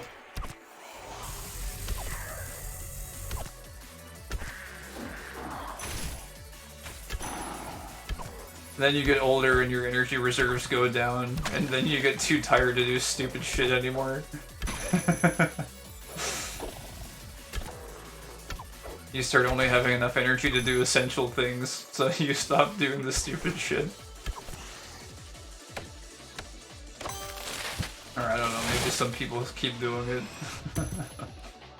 Always making stupid things, go out with my bike in the morning and arriving with bloody knees. The neighbors complaining I was just well behaved in school. Oh yeah. Yeah, that makes sense. Man, I remember distinctly there was one night where me and a group of friends were out like drinking and just like being generally rowdy. And I remember there was like some bike on someone's lawn that I like basically, for all intents and purposes, I stole it, but I brought it back when we were done at the end of the night. But I basically like took this like small bike that was like way too small for me that night and just like biked around on it. Because they just left it out on the front lawn, but then in the morning, which I had basically sobered up by then because we were out all night, I brought it back and just left it on the lawn again. But just like stupid shit like that. I don't know, there's a lot of weird things that happened. I probably have a lot of stories I could tell about stupid crap we did. But that was more of like teenage years, I don't know. As a younger kid, I was actually pretty well behaved. I became more delinquent as I got older. Particularly when alcohol was involved.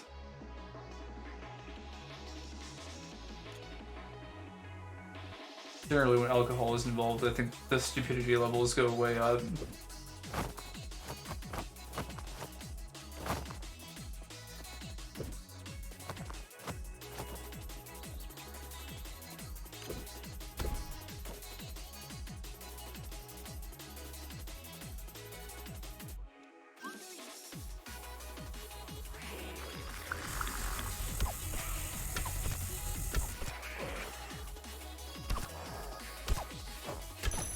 But yeah, I mean, a pretty good kid in school, I think. I was just not motivated to, like, do super well. I think the main problem for me in school was just they never provided, like, a practical application for any of the stuff that they would teach. They would be like, go learn the Pythagorean theorem. But it was just like, why though? And they never really explained why. They just said do it because you need to get good grades, and I'm like, I'm not buying it. I'm sleeping and playing video games all night.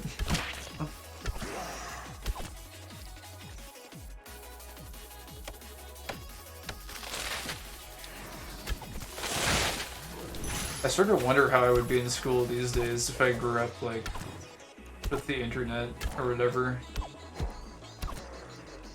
Oh, that coal mine just made me get smashed in the face.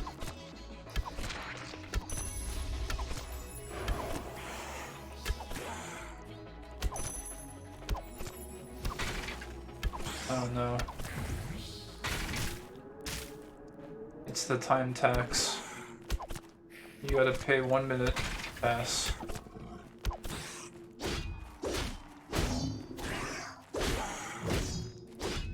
As a teenager, my parents called the ambulance. These spiders are lethal.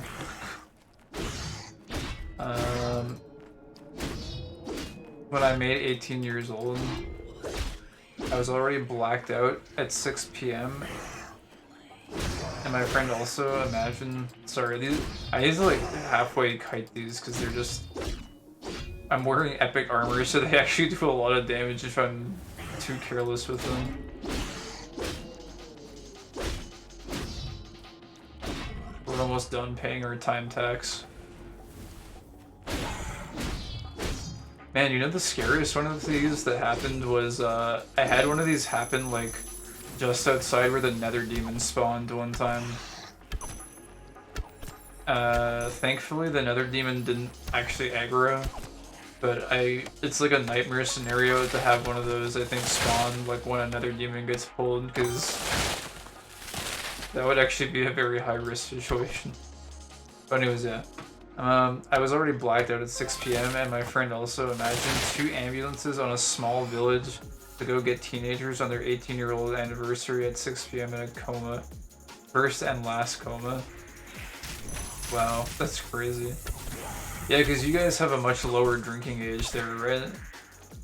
So when you were 18, you just went and got sloshed right away. That's crazy. I've only been blacked out a few times. I was pretty much a nerd. Me and all my friends back in the day were all just nerds. So whenever we would get drunk, we would just like have LAN parties or whatever. And I remember one time I got blacked out, I think, at one of the parties or whatever. And I woke up in the middle of a field. Just like with my back and the back of my head like laying on grass. I just woke up in the morning and I was in a field and my laptop bag was like on a rock next to me. Which I guess I'm pretty lucky that I still had my laptop, because I guess some crazy things happened. I just like woke up in a field and then like walked around to like find my way home. It was pretty weird. And obviously I don't know what happened that night because I was blacked out, so I don't know how I ended up in that field. I must have just slept out there. Must have been like, ah, this grass looks comfy, I guess I'll just have a little nap. I think that's one of the only times I've blacked out though.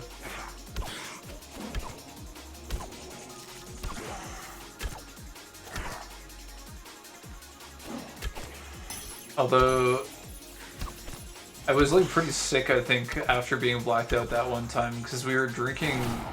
It was this substance called like, well, it was a mix, right? It was called Carabulu, and it was, you would get 151 Bacardi rum, which is like, I don't know what proof it is. It was like somewhere in the range of 80 to 90 proof, and you would mix it with Malibu, and you would mix it with pineapple juice, and the pineapple juice would like, it would mask the alcohol super heavily, even though it was very potent. So you'd get absolutely hammered off of this shit. And I'm pretty sure that was what I had been drinking that night. And once I got home from the field, after I staggered my way back, I was like puking pineapple chunks for the entire day. I was just like kind of hanging over the side of my bed and puking these pineapple chunks. It was absolutely disgusting.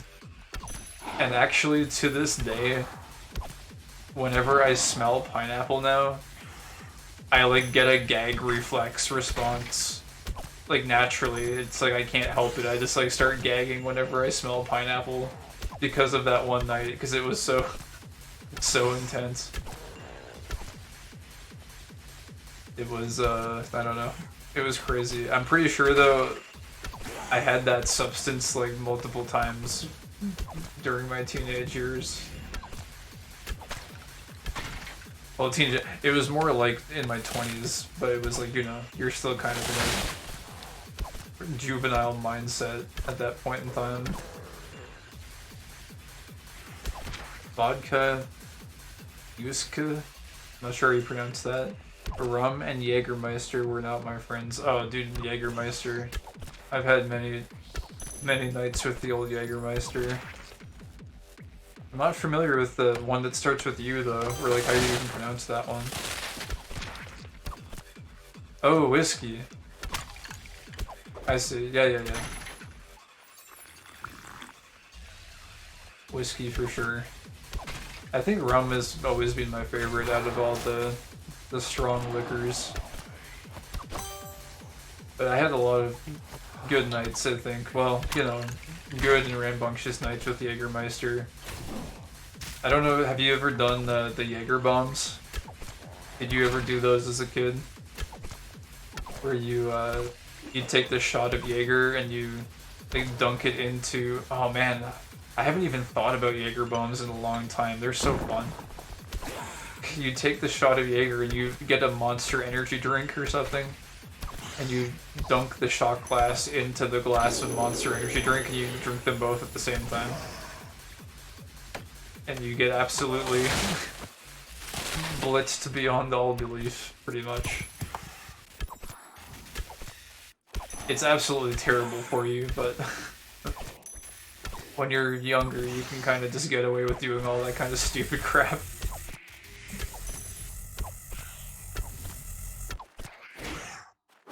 Never tried, not gonna try. Dude, yeah, I wouldn't try it now. I wouldn't try it now in my 30s, and when you're in your 40s, I definitely would not try that. It's a stupid thing you do when you're like 20 or something. Back when your body is able to just dispose of radioactive waste as if it's nothing. And I think YouTube is being useless as usual. Let me... Did it just pause randomly? I think it did. Huh. But yeah. I don't know, maybe if you like go to... I don't know, like Las Vegas or something, or like some sort of like a crazy place. That would be maybe like the one time to try it, but I think it wouldn't even be worth it, because the hangover would probably be too intense. Not worth now. The hangovers were bad back then. I can't really imagine what they would be like now.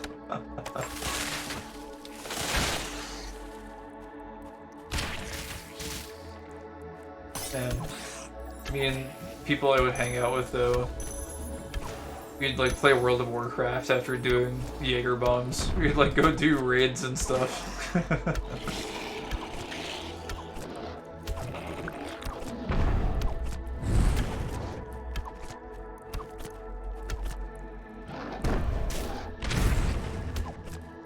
It was a fun time. Not want to be the Chinese on the Hangover movies. Yeah, it's probably for the best.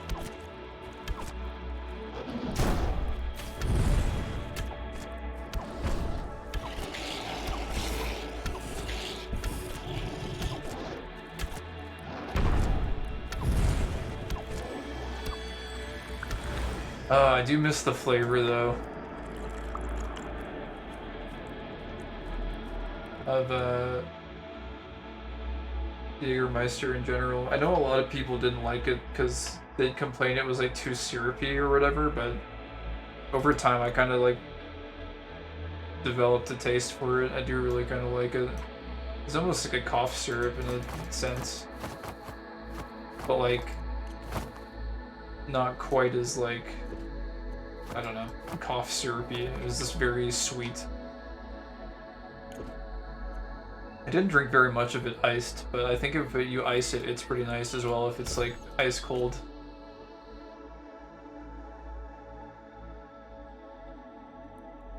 But man, it was just stupidly sweet if you mix it with Monster Energy drink.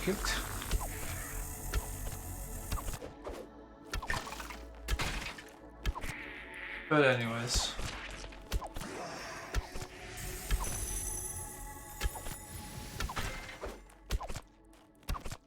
It's weird because like I don't drink anymore at all. Like I haven't had anything to drink in like I think 3 or 4 years at this point.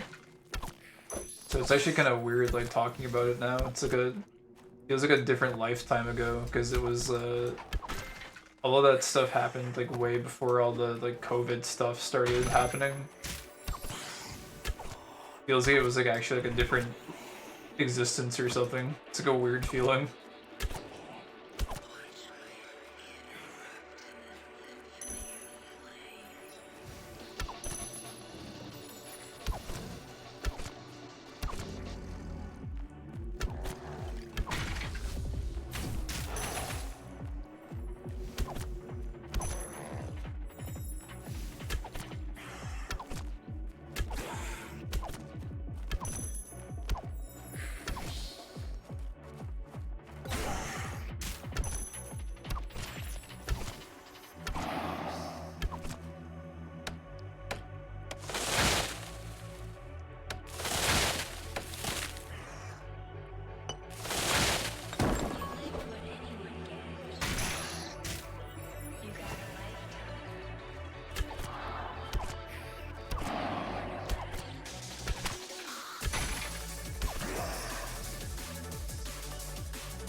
I worked on Africa, Namibia for 1 year. Every afternoon we were going to drink a shot of Jägermeister and a pinto of beer.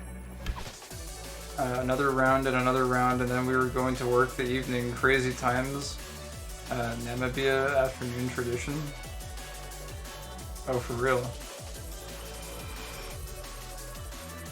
Did you travel a lot when you were younger? So I think I gotta turn the music down like very slowly. I'm having trouble like hearing myself think.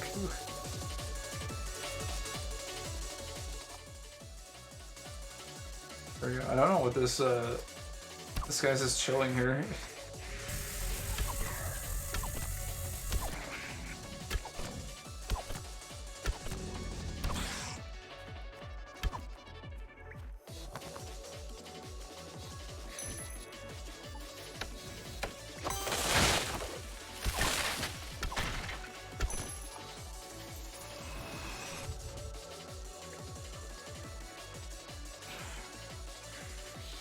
But yeah, was that like a special one-time thing, or did you like travel a whole bunch?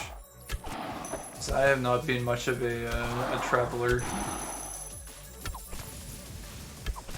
I haven't traveled very much in general. I did a little bit on like some trips when I was younger, but not for work or anything.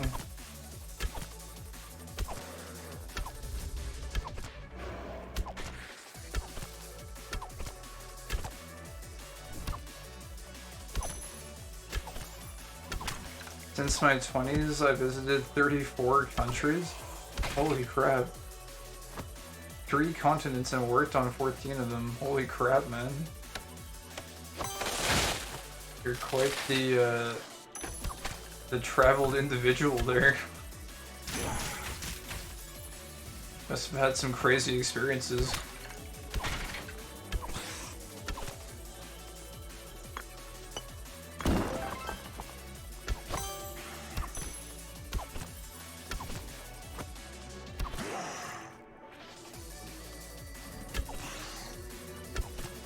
Countries. How many, like, were a lot of those European based, or? I mean, it sounds like you've been all over the place, though.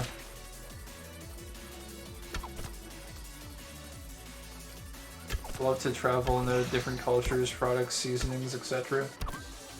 Nice. Yeah, I guess that would be really good too if you're a cook to like know all those like different styles of preparing stuff.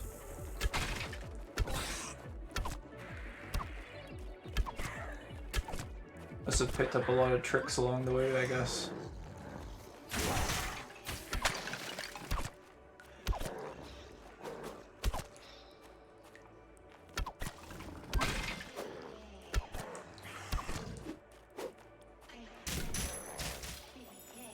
Never went to the States, but I'm thinking on Asia now. Oh, nice. Whereabouts in Asia?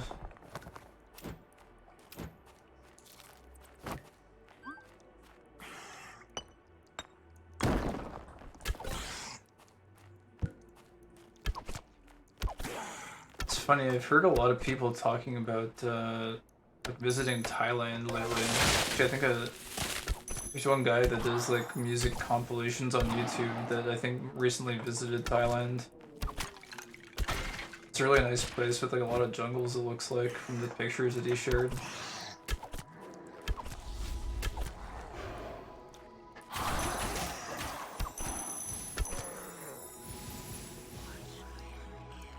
Maybe Macau and Dubai?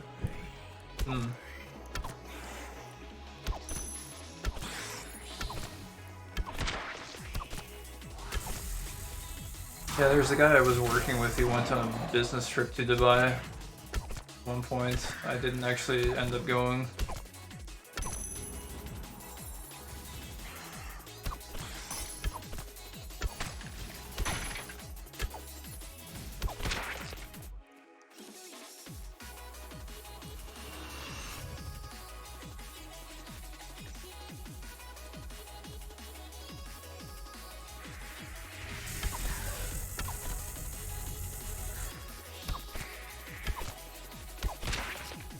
Only place I've actually traveled outside of Canada.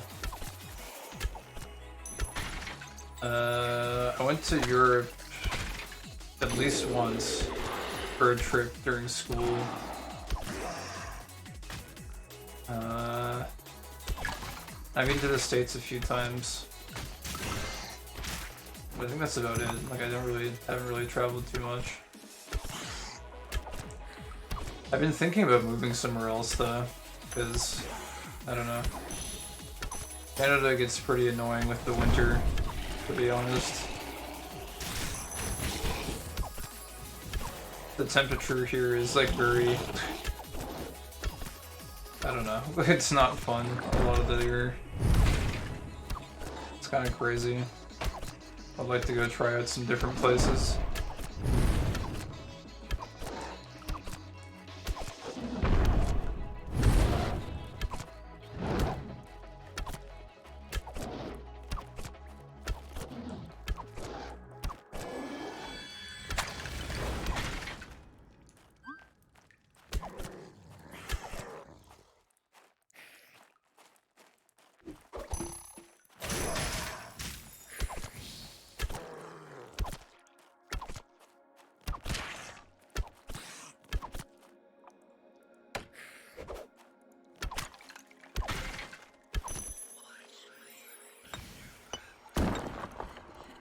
You have a friend from Toronto living in Portugal at 11 years already.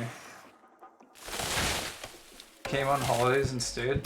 I've heard pretty nice things about Portugal, to be honest. Like, it's a very laid-back culture, isn't it?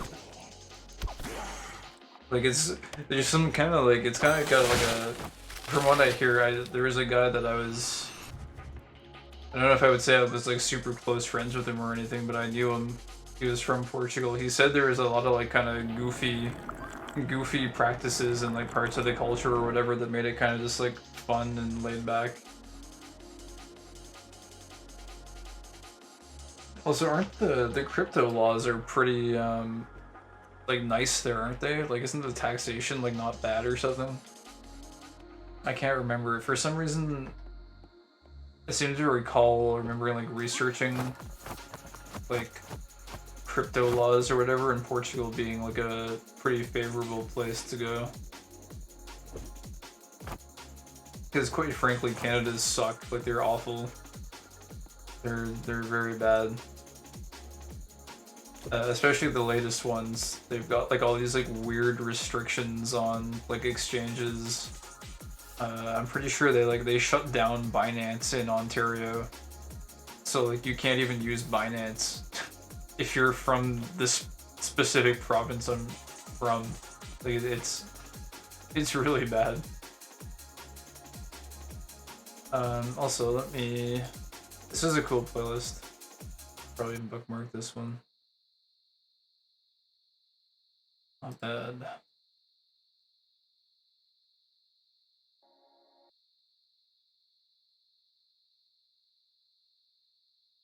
Let's go to another random one here.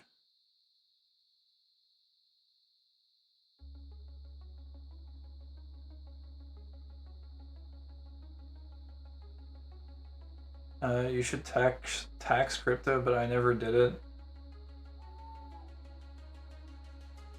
Oh yeah, no, I pay my taxes or whatever on them.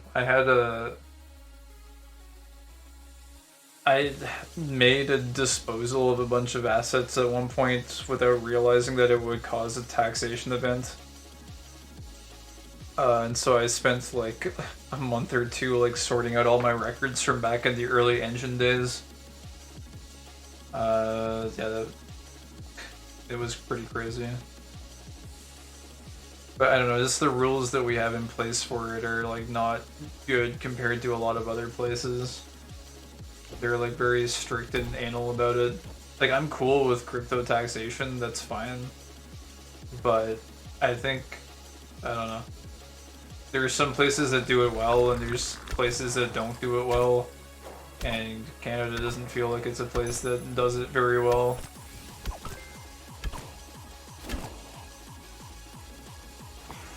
But I guess I'm just complaining about...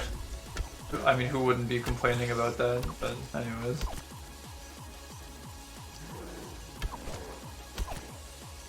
The good news is I sorted all that shit out, and I actually like know how to keep track of it very accurately now, so... It's not really going to be an issue moving forward, but... It is probably something I would consider when considering like moving to a different place, is like how they treat that stuff. I sort of like Germany's approach. I think Germany is like, if you hold your assets for a long time, you can actually like make disposals either like without getting taxed on it or at like a very like good rate.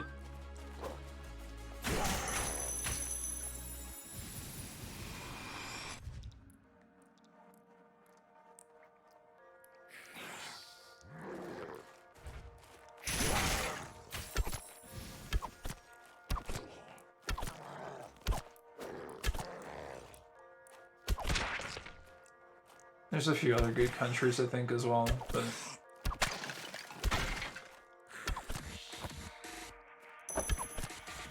I can't really recall them off the top of my head.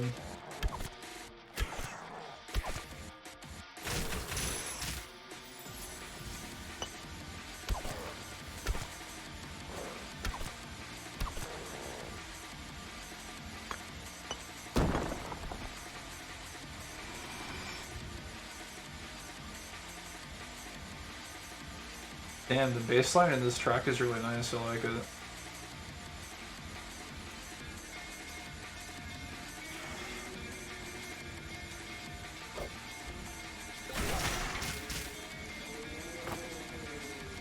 This is really cool. This is like post-rock with breakcore merged together.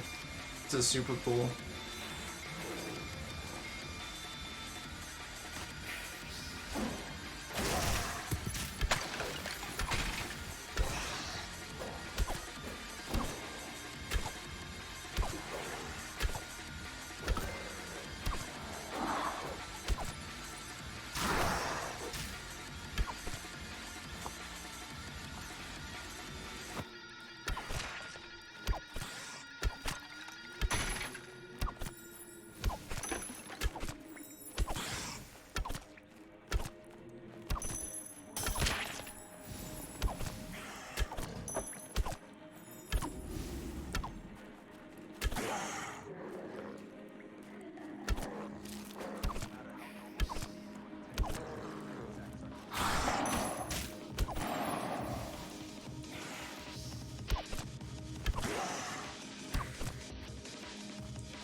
What is going on with these guys?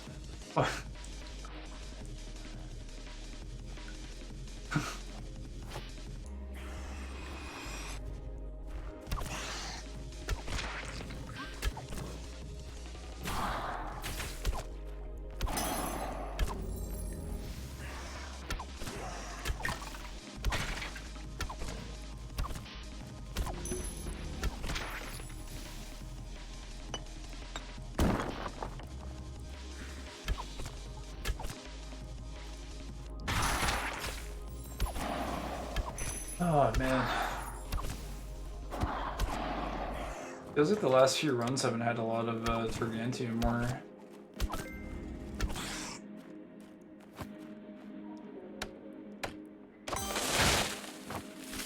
This one, at least we got a couple nodes.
I left like a purple tree in the corner there.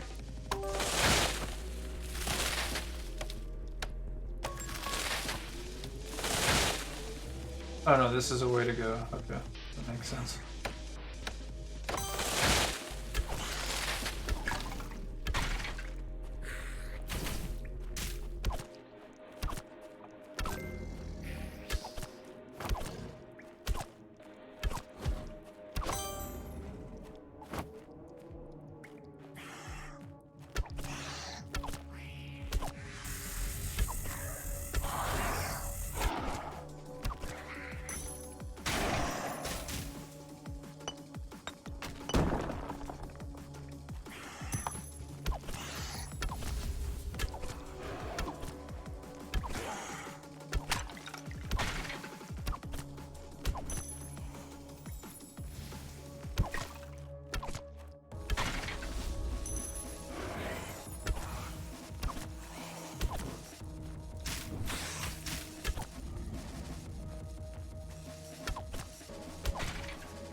Man, it'd be cool if I, let's see if I can find a way to like put what's currently playing on the stream somewhere. That'd be kind of nice. I'd like to be able to like give some exposure to some of these artists that are putting these tracks together, because some of these are really good.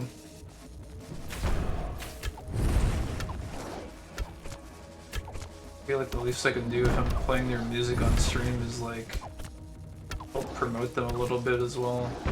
Because a lot of these like really good tracks, like a lot of people haven't heard these.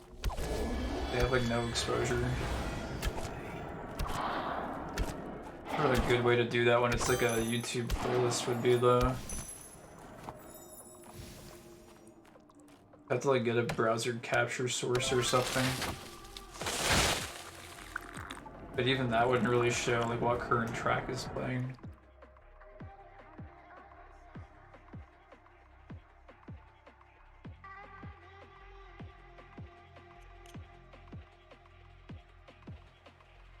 I'm trying Odinspire. I think I need to spend some eng on equipment after. Oh yeah, Odinspire, you need a really good range kit, I think, if you want it to work well. Like, you basically need a mythic bow setup. For the most part, but if you do get one, then it's very, very fast.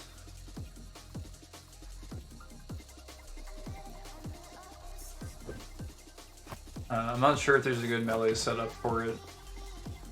I think the consensus among most players is that it's not really a good melee map.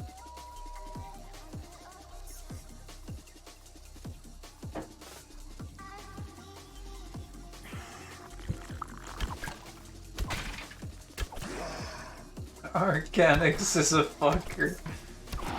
Yeah, I posted on the suggestions. I think Arcanix is a cool idea. He just needs a little bit of an adjustment. Because like when he ends up being the last mob, and you just have to stand there and like watch him with the shield up, it's pretty boring. But I think the fact that he can like project, or he can reflect projectiles, is like, that's cool enough. That's fine. It's just that he's like completely immune to damage for that whole duration is a little bit crazy. That's a very strong ability to become fully immune to damage for like 3 to 5 seconds or however long it is. I think it's like 4 seconds.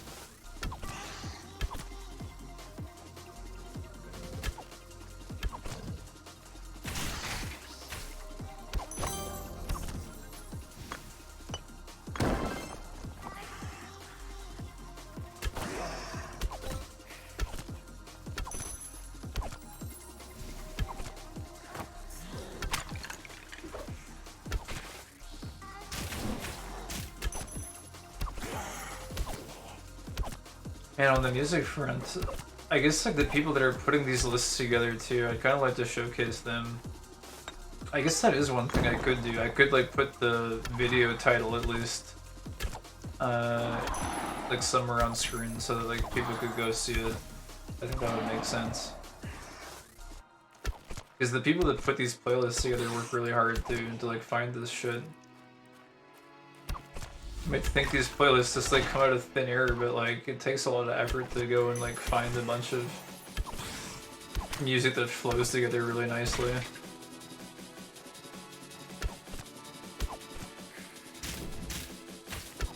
I guess after this run I'll throw that up and start doing that as a practice, I think.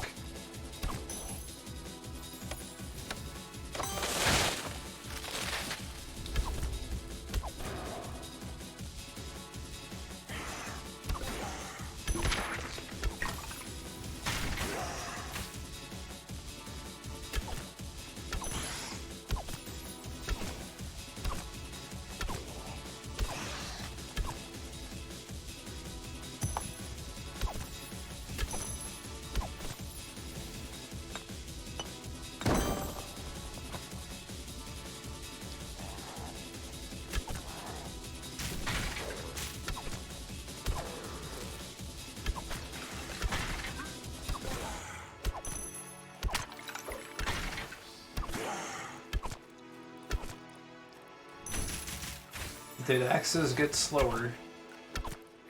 As a ranged exclusive player, I have no idea. I do wonder though. I wonder if they did.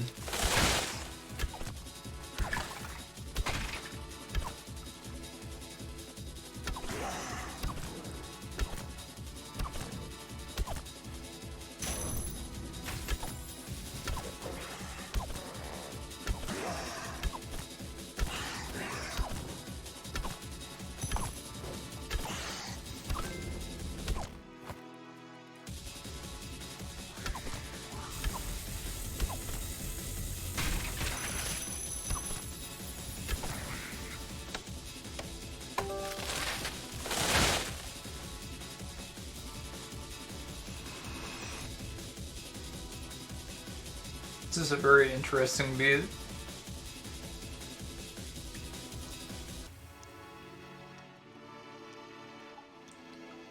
So far, this list has been really nice. A lot of like kind of unique sounds, honestly.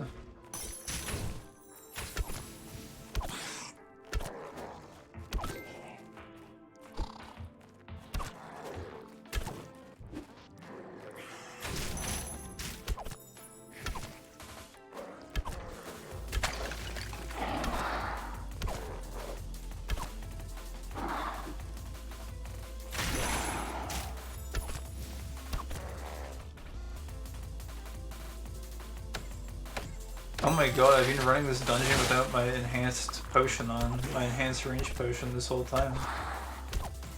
Okay, maybe I don't need enhanced range. I don't think I really noticed a big difference.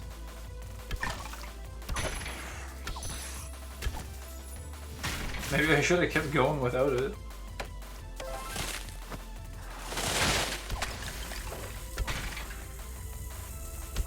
I'd probably notice it on the boss though.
Oh, did it? I wonder if Axis got stealth nerfed actually.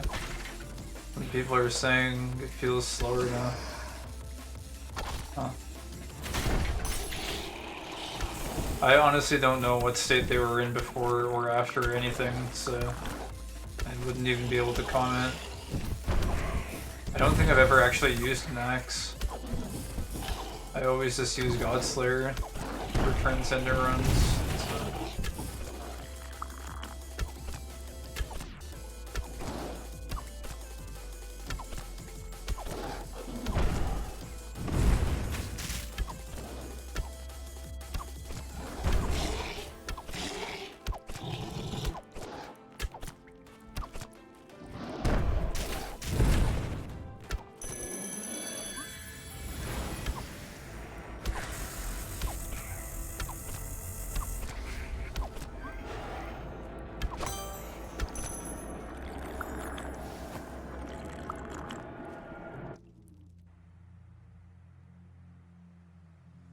I might actually try not popping enhanced range. I'll like bring it with me this run, but I'll try like not using it. Because I wasn't using it for most of that last run.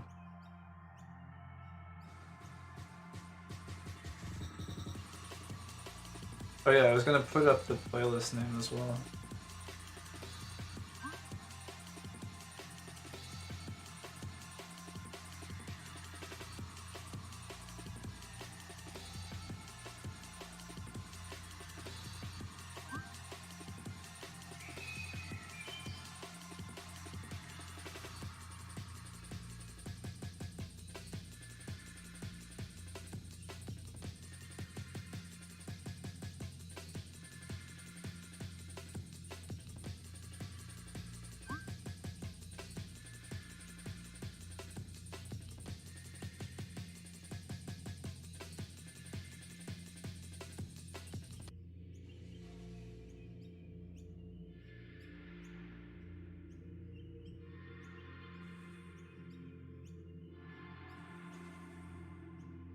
Oh my god, it's huge. Is this supposed to be a current?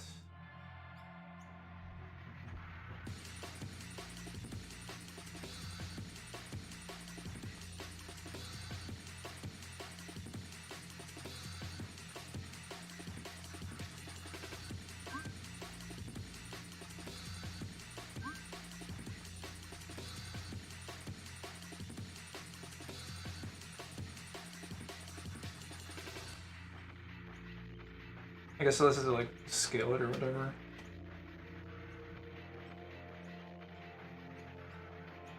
Let's do it like this. We're gonna let go without being disruptive.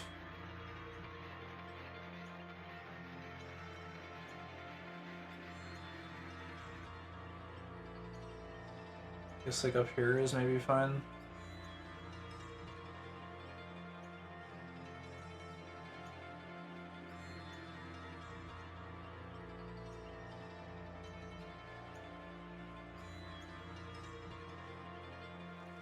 Why is there so much like spacing though?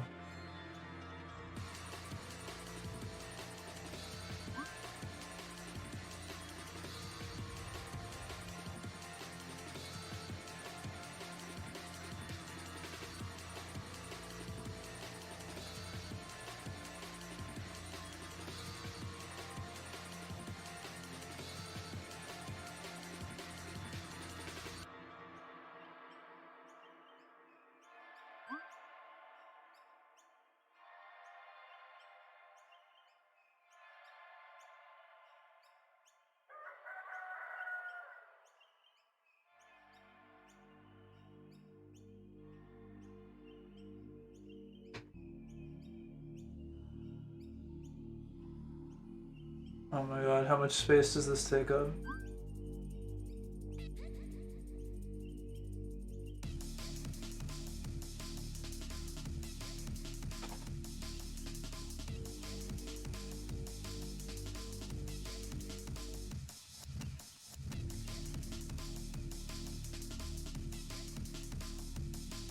This is like a lot of text to have on screen.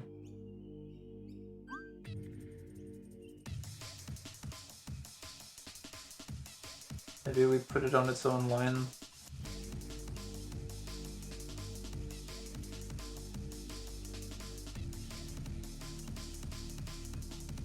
I just like get their channel link maybe.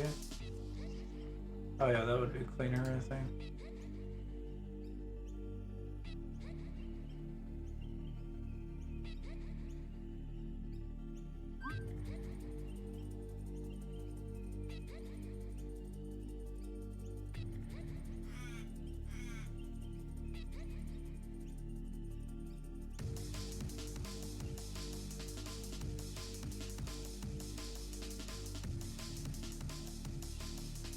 Okay, I think that looks alright.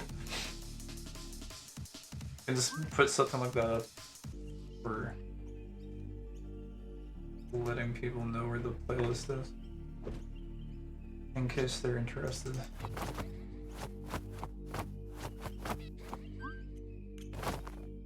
Hold on, what are people saying here?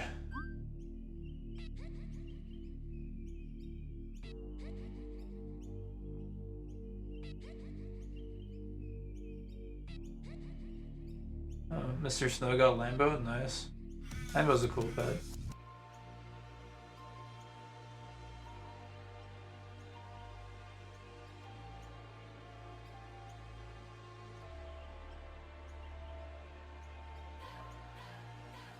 I'll say it's not really confirmed.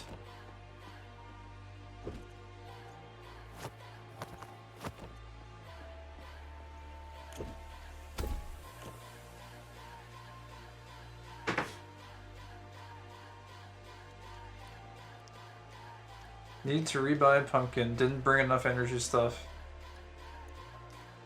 Gonna smile before warden.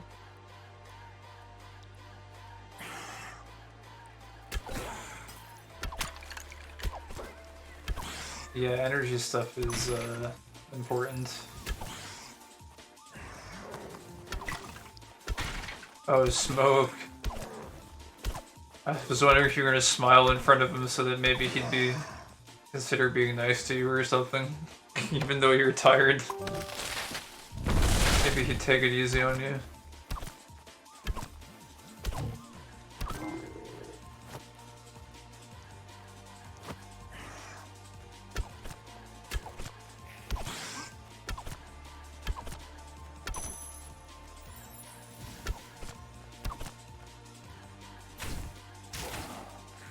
Oh yeah, I can feel this without the discrete.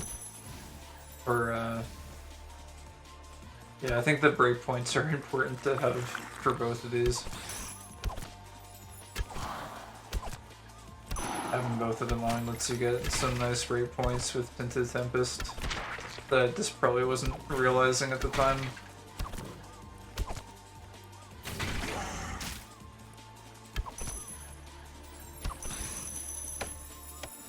Filling energy? Yeah, that makes sense. Taking a nice smoke break.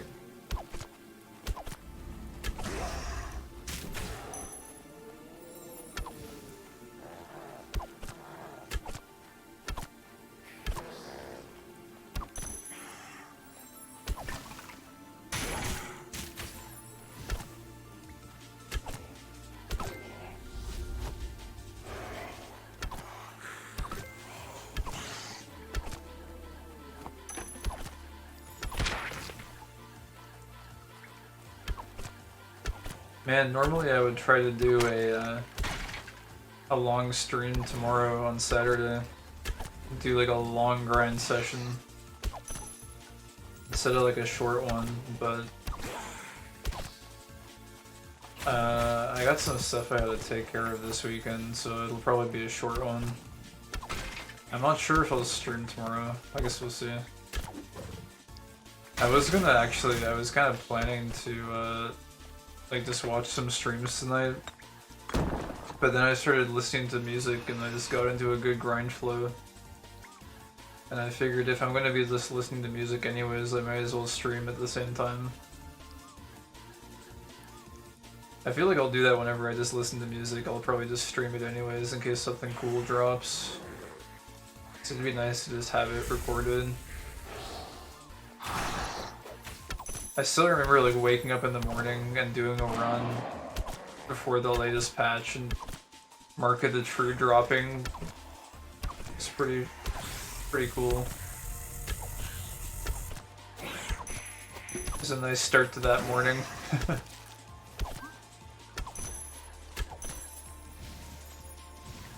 I don't even know what kind of drops I would be excited about these days though, to be honest. Like I've got most of the essentials. I'm pretty sure any other pieces of kit that I want to pick up I'm gonna have to buy off of somebody. Like, I'm still looking for a Legion's Fall, potentially, and like I don't even necessarily need one. I just think it would be nice to have. I'm like halfway thinking like I could go for an almost suicidal build with this, with a Legion's Fall, if I replaced Pumpkin with Legion's Fall and then replace Harvester with like some sort of a damage item like Necrophancy. And then just like maybe use consumables as healing items and try not to get hit ever. Just to go a little bit faster.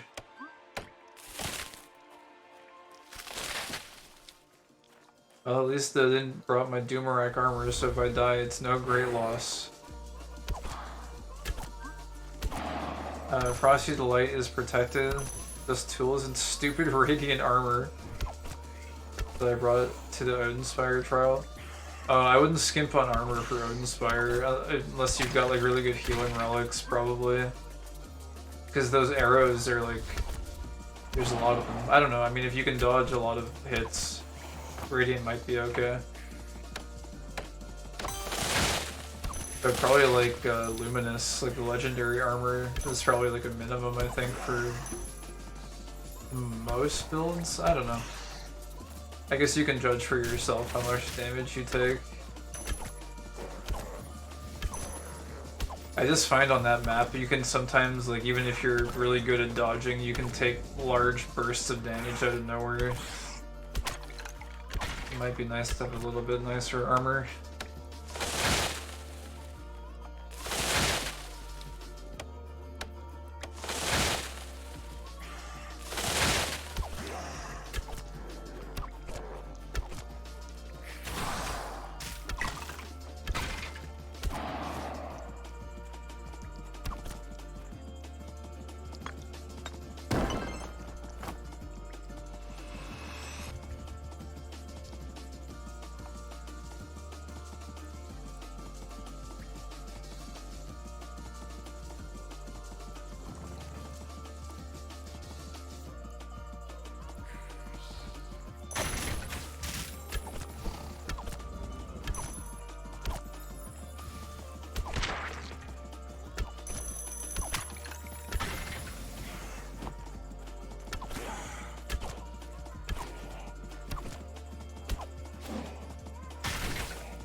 Should be almost done with the grind here though, I think. I think this is... probably do like 4 more runs after this one. And should be good.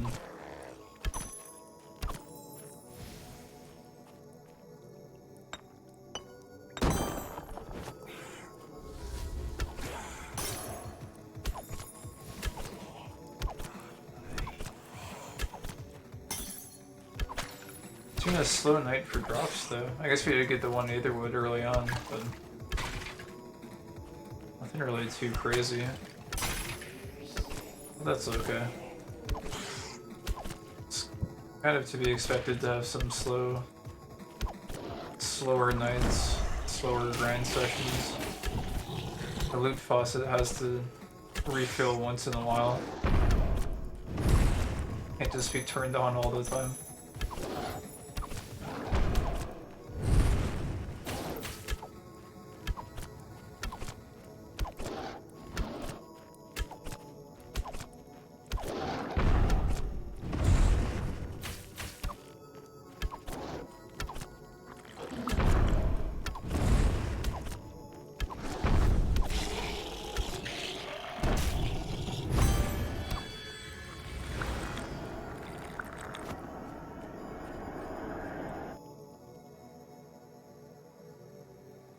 Oh yeah, I turned in my first set of 100 relic essences the other day through Uncommon, and I got a candle.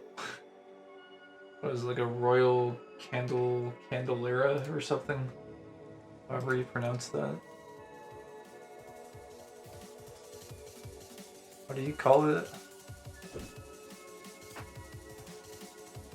Candelabra. I bet you these will be housing items. I bet you'd be able to like put these in your house or something. I'd kind of like to buy a whole bunch of these to just have them all over the house, but it's tough because you have such limited Emporium slots that you like can't just buy like all kinds of random stuff if it's not actually gonna like fill, because you just lose all your Emporium slots then. I think that's one of the drawbacks of the Emporium, is it's difficult to like move a lot of different items. So there's like so many different items in the game. It's like hard to buy and sell all of them all at once because you have such limited slots. It's a real kind of bottleneck on the economy. Because really, like, only the most valuable items are ever going to be getting traded at any given point in time, so a lot of the more obscure stuff ends up not moving very much.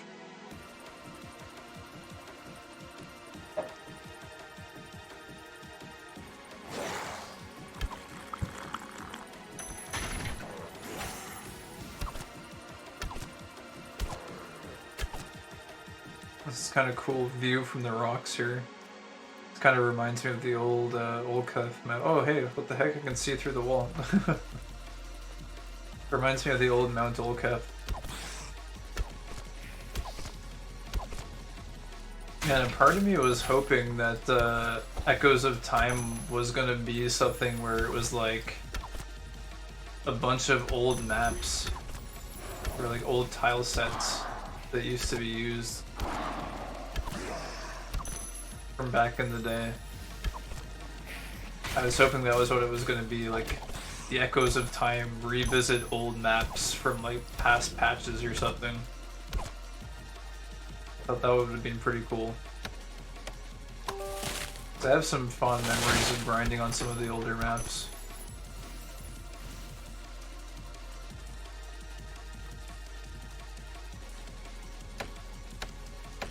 Even grinding on like even this last patch, like the way Odinspire was before the update. I kind of liked that one a lot, but you can't play it anymore. It would be cool if there was a way to like go back and visit the old versions, even if it like wasn't for XP, just so like you could go there and like see the past build or whatever. I guess that's one of the benefits of streaming the grind, is you can kind of just see the, like, capture the game state as it is currently. So unfortunately, I don't think I recorded any of the old, the previous old Odinspire from last patch.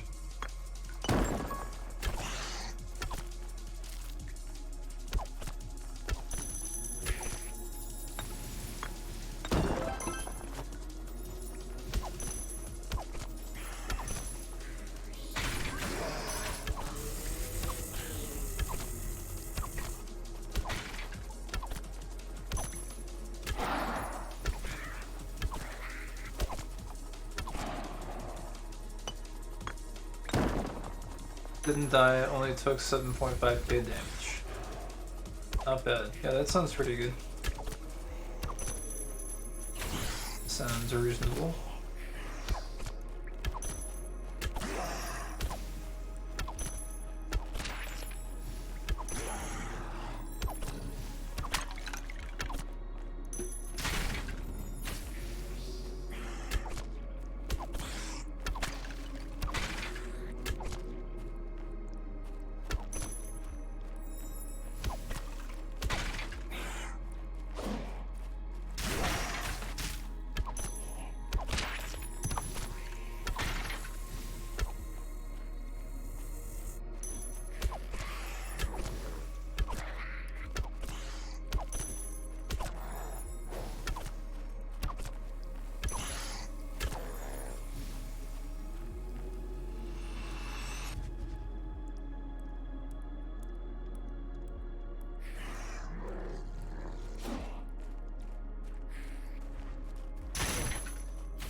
This is a big pack.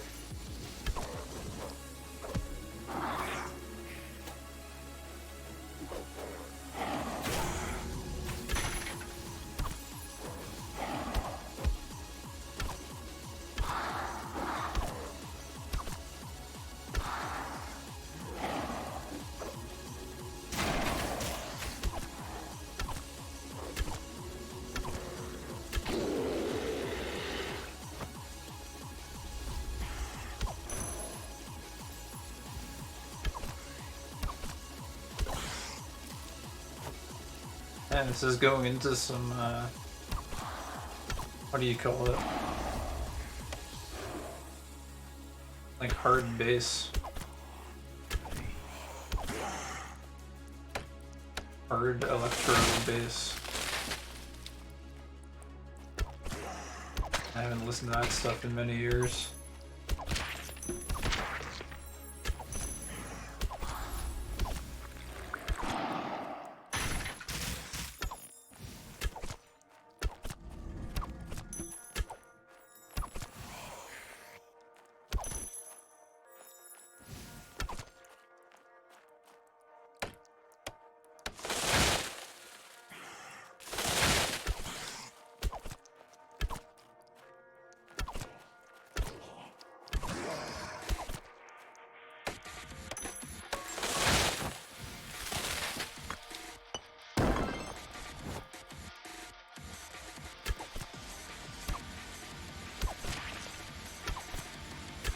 Man, this has, I think it just sleep the playlist.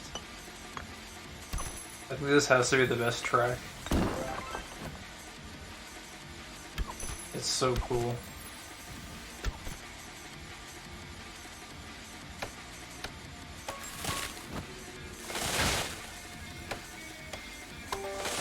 Oh, nest. Knew I had to get at least one nest today. Because you showed up, Diago. Of course you bring nests with you. I told you it would show up.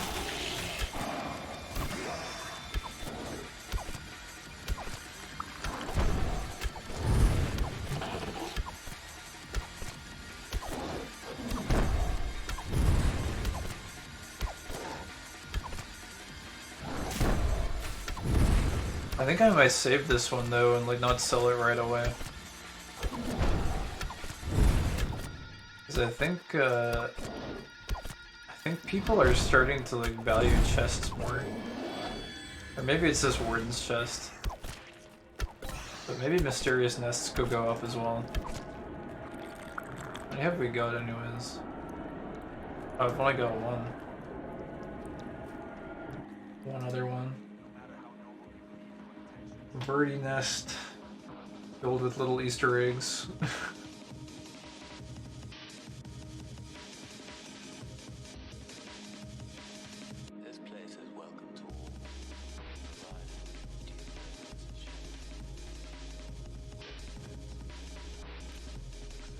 We'll slap that on the overlay.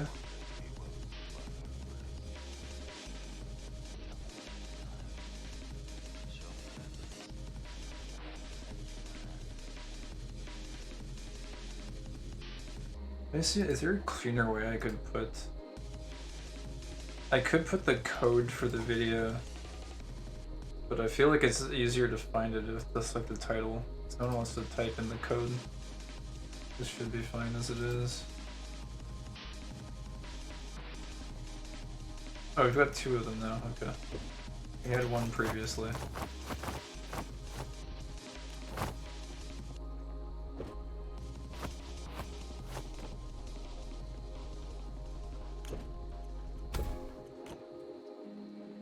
Oh, actually, I want to switch up the music, I think, if this looped already.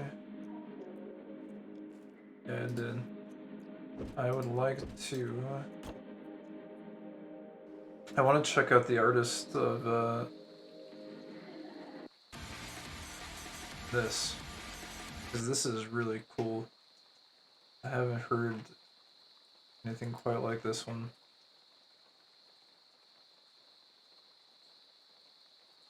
Hold on.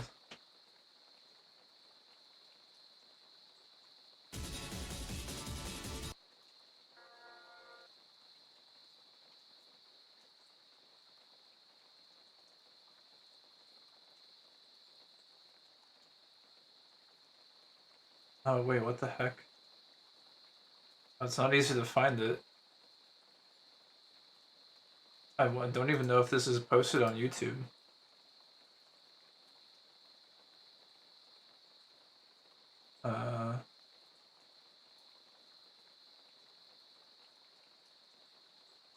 What the heck? Let me see here. It's featured in another list. What the heck? I can't find this track anywhere online.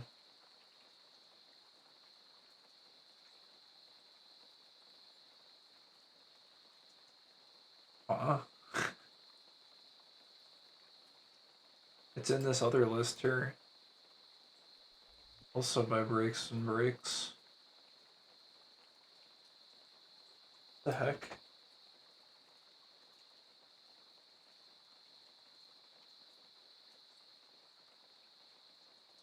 This is weird. I can't even find, they don't have a channel on YouTube or anything. Let me see if they have like a SoundCloud or something. Let's see. Oh wait, there we go, yeah. Oh wait, I don't know, I don't think this is the right person, is it? Oh no, it is. Is this it? I have to like turn this way down.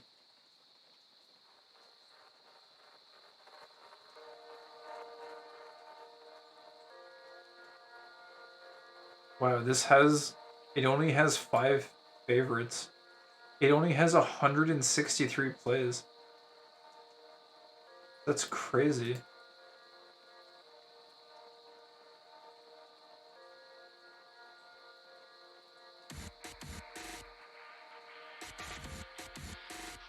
I think I'm just gonna loop this one for one dungeon because it's really cool. And maybe I'll check out their other stuff. Although it's kind of annoying to... It's on SoundCloud, so it's kind of difficult to make a list out of it. Might have to check them out later. An absolutely sick track though.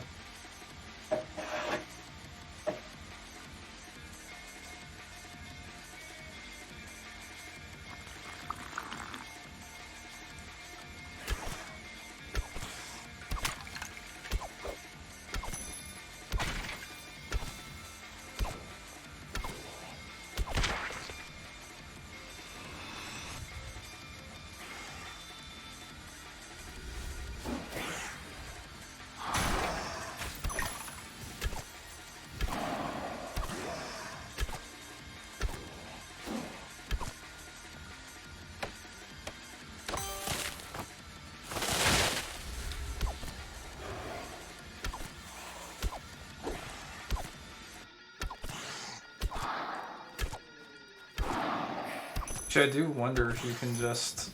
Because this is going to loop a lot for one dungeon. We're going to lose some time here. Oh, that's fine. Let me see if we can... I just like play all of their stuff.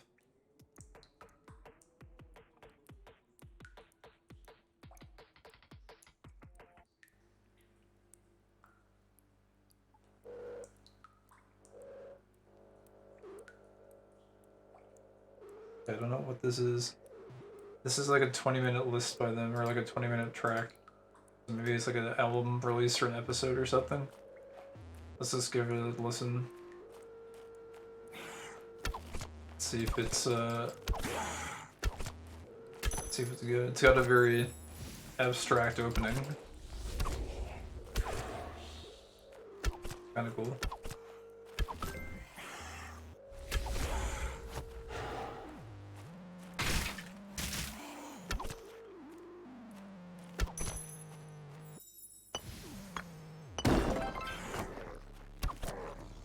Maybe a little quiet. My potions are gonna run out if I keep stalling.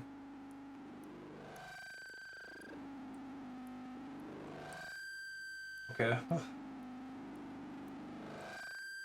Hopefully this is not just screeching noises for the whole duration. Really, this is just the build up.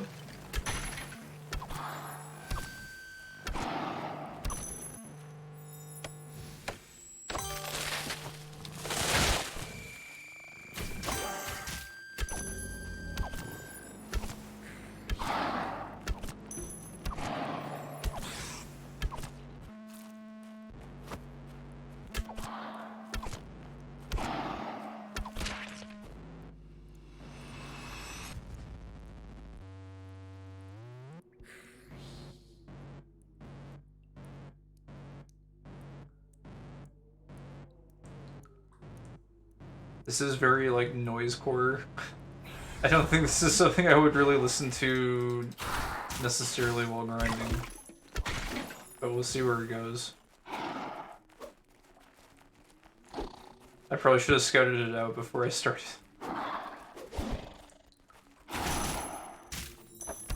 I do like these kinds of, like, abstract tracks and stuff. It's just when I'm looking for something to just kind of go into mindless grind mode. I don't know, it's just probably something I wouldn't listen to while streaming. That's all. But it might pick up here. I think that might have just been the intro.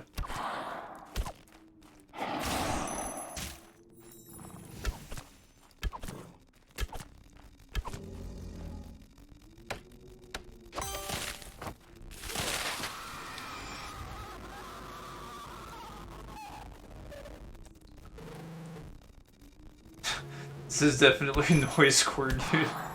Let's, let me see here.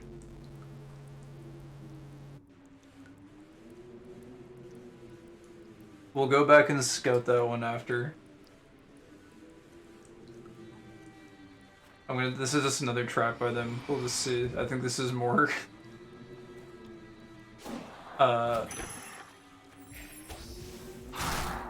yeah, okay, this is more standard.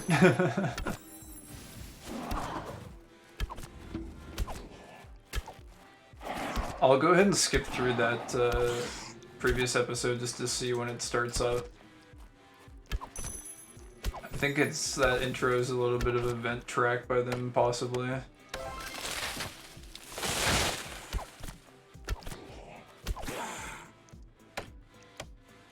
Yeah, like this has a beat and stuff to it.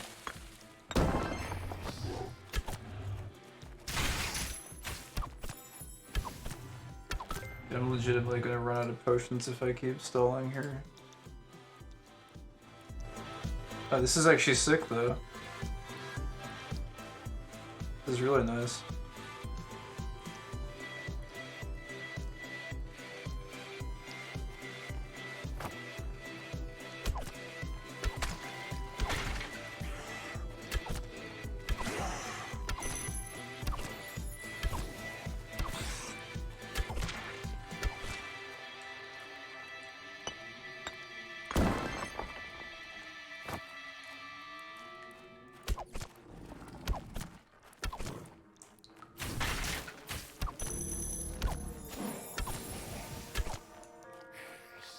Oh wait, was this actually next on the list? It's the one we were just listening to before, I think. Well, whatever. I'm not complaining, it's a good track.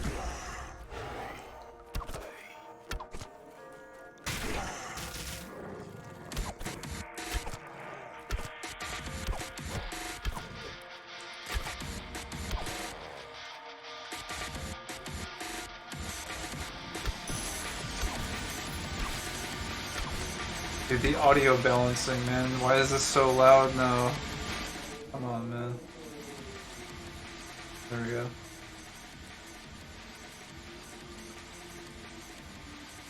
My potions are gonna run out.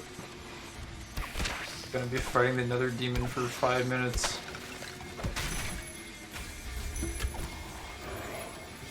I wish you could, like, pause your potions or something. That'd be nice. Or just, like, pause the run.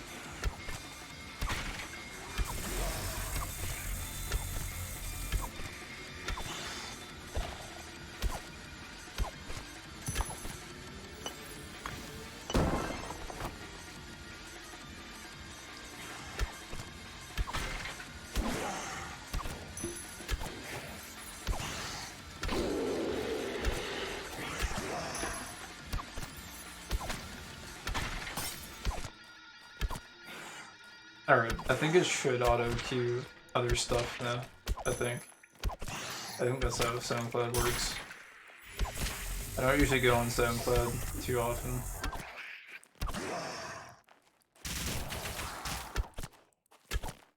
Either that or we'll have no music for the rest of the run. Oh yeah, here we go. Did your last run, need to sleep? Already 4:20 AM. Alright, take it easy, man. Thank you for hanging out. Thank you for making the grind more enjoyable as usual. It was nice chatting. Hearing about all of your tales in the past. But yeah, man. We'll catch you next time. Take it easy, have a good snooze.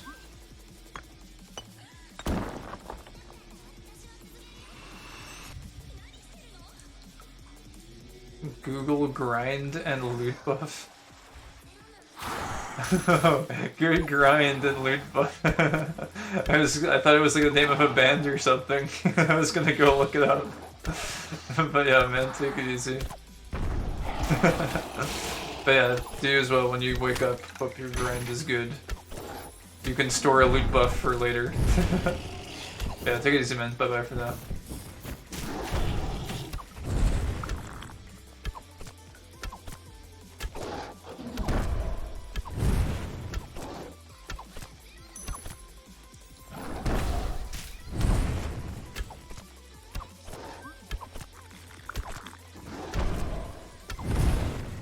Oh, I forgot the Draco.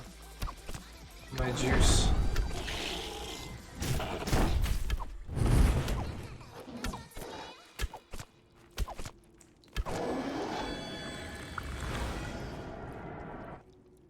At least the potion's held out, I guess.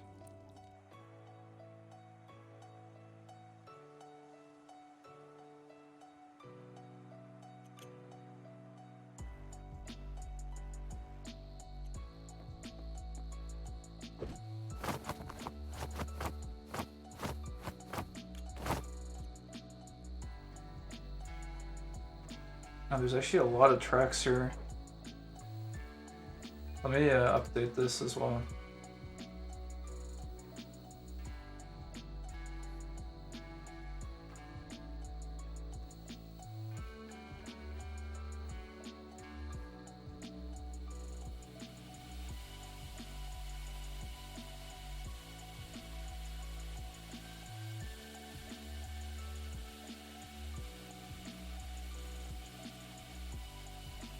Let me check something actually real quick. Because that 20-minute track that we were listening to, oh, they have it tagged. They have it tagged as harsh noise. So it is just like noisecore. It's just, is that the whole track? I wonder.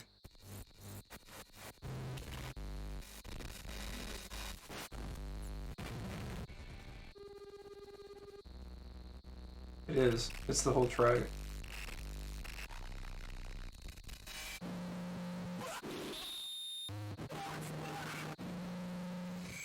Man, I hope they're okay.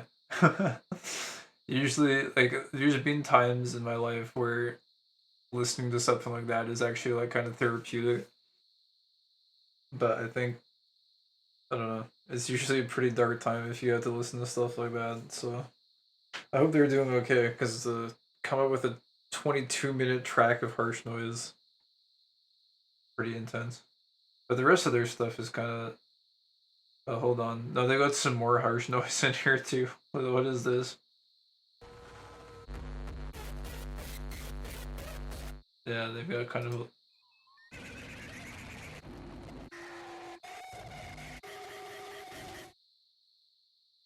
Man, some of it is a little bit too intense for me, to be honest. So kind of like shoegaze, post-rock, Midwest emo tone is more my jam.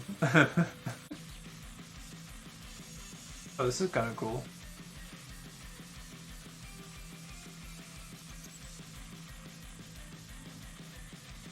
Freak folk, what is this?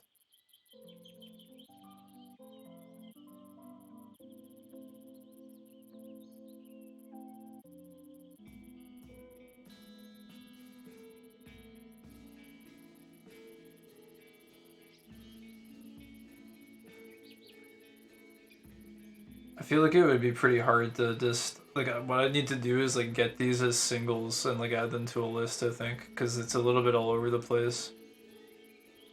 They have some really good singles tracks on here, though.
This person is really talented, though. Holy crap.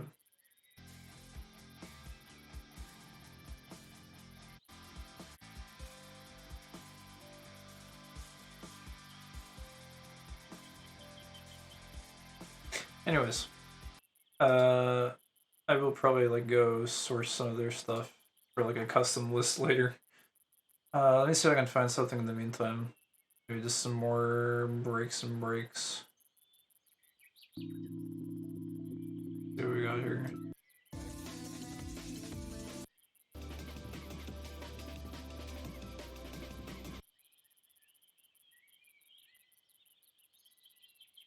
Or we could switch it up. We could do some like synth or something. Did you have a synth list for me?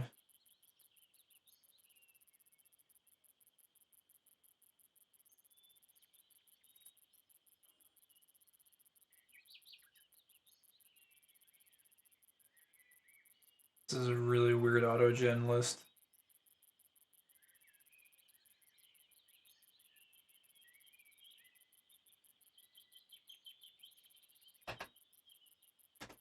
Hop on like some midnight or something.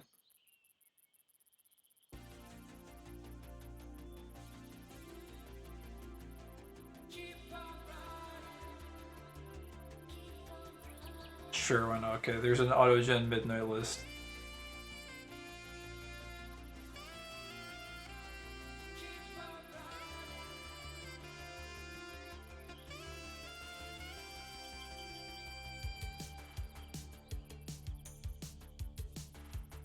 That'll see us through these last couple of runs, I guess.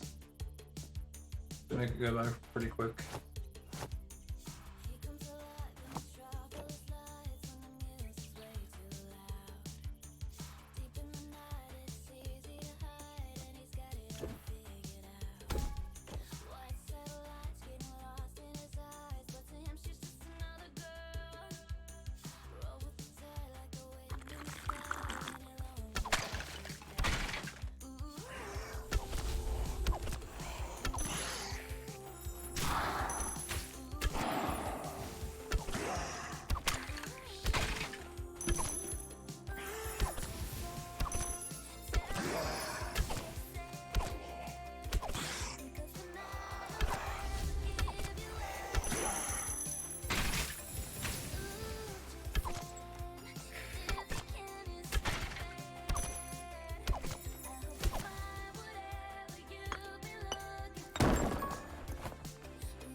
dodge didn't go off.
$733, not bad. I think the fastest I've gotten with this build is a 706. love to be able to get a 6 minute, or like break the 7 minute barrier. I don't know if it's possible with grabbing all nodes.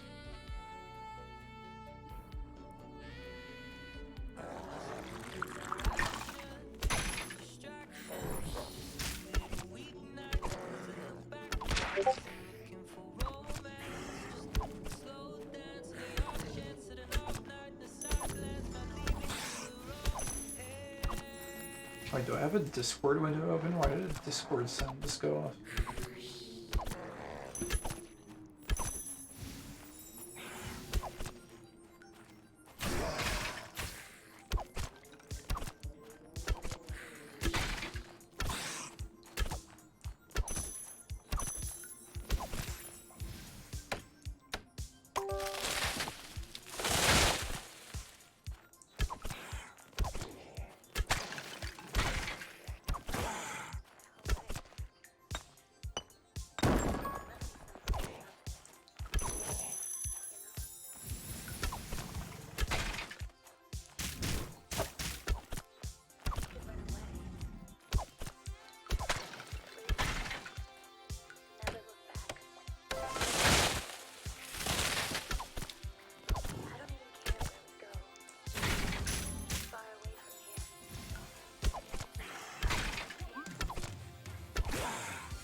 A blockchain staff?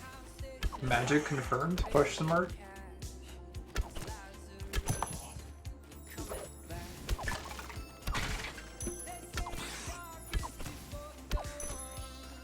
Is there a post? Oh, maybe that's what the ping was in Discord.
Alright. Actually, let me take a look at this announcement. Let's take a look here. Game announcements.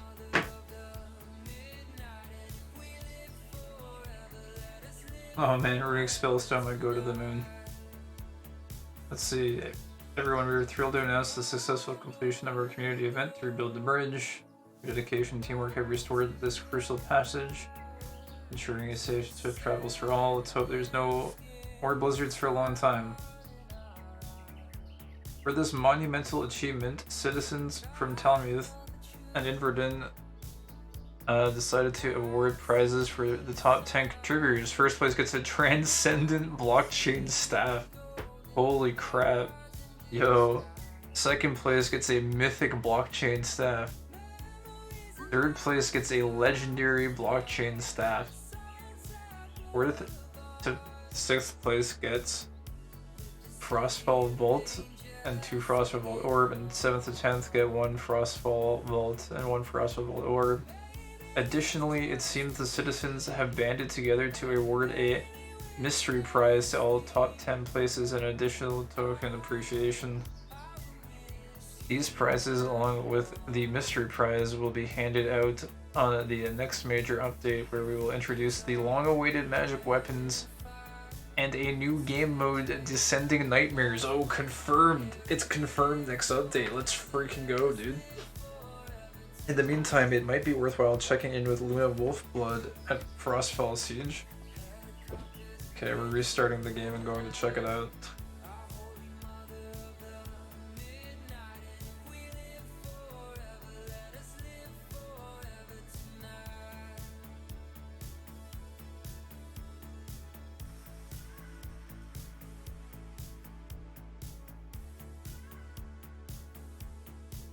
Let's go see what we've got. What else is there? We'll be adding another community event soon. There are whisperings that a powerful conjurer will be passing through Emerald Crossing, and they're known for their ability to open rifts at will. Sick, dude. Yo, this is awesome. Dude, congrats to Delight for the Transcendent Staff. I guess Zansensus is going to get the mythical blockchain staff, so he's not going to walk away empty-handed. That's good. Because those two, like, put so much in. Holy crap, man. Okay, let's go check out what's new, and I haven't even looked at the bridge since it got finished.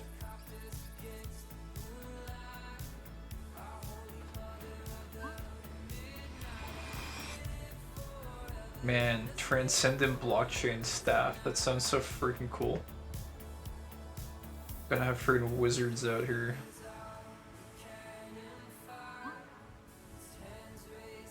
It was Luna Wolfblood, right?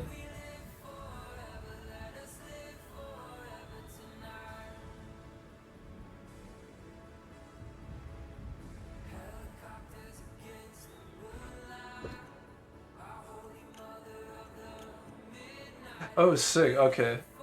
So Aetherwood is actually still gonna be really valuable because you can just turn it in here to get keys. You won't get random...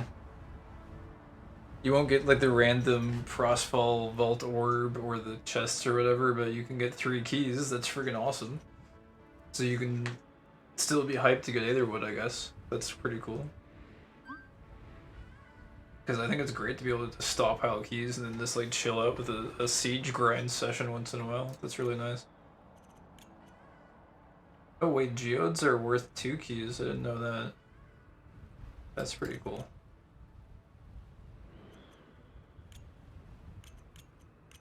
Very nice. Sweet. Dude, I'm looking forward to Descending Nightmares. I'm pretty sure it's going to be up on top of this tower up here.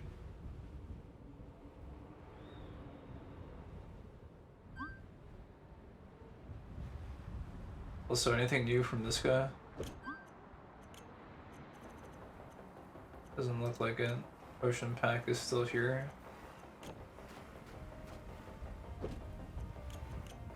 Everything looks to be the same there.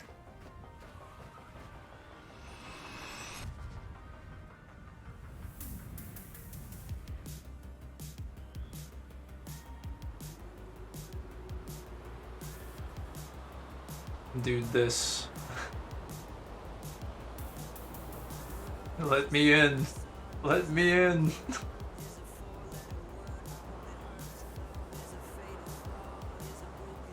Oh, it looks so cool that you can like see down there. With the wind. What was it called again? Descending Nightmares.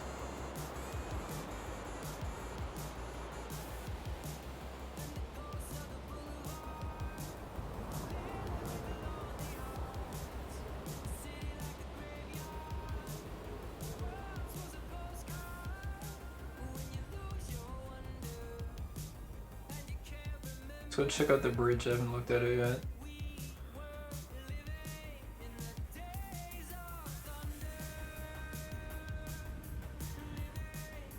Wow, what the heck were those people doing? They were like doing some mega sliding squats.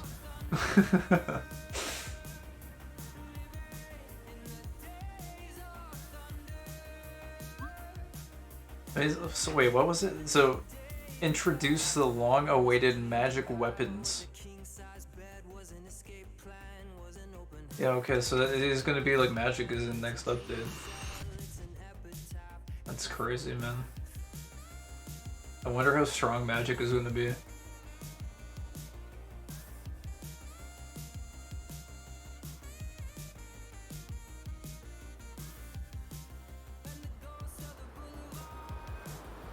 Oh, what the heck is up with that sun? It looks kind of like a synthwave sun or something. Looks kind of cool though.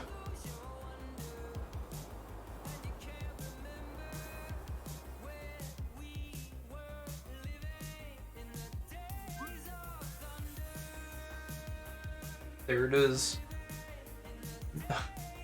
We spent Aetherwood on this. Aetherwood. This is Aetherwood.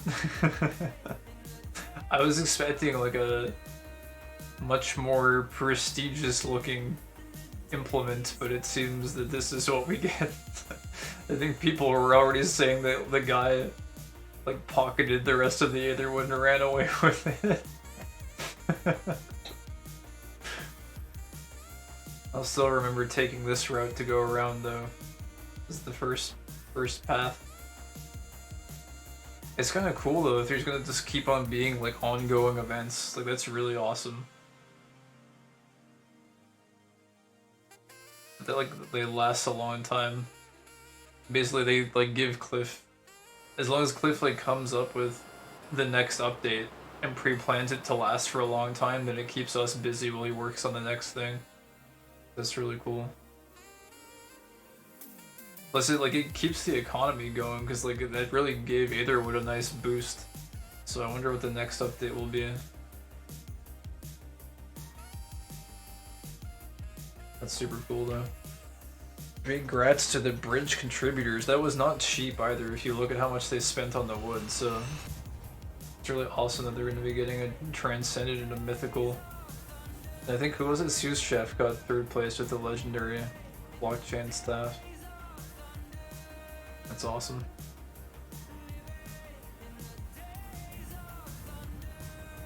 Alright, I think I am done for now. I'm pretty sleepy. I ended up doing my grind pretty late tonight. I could pop into the inn really quick. I wonder if anything changed in here. Probably not.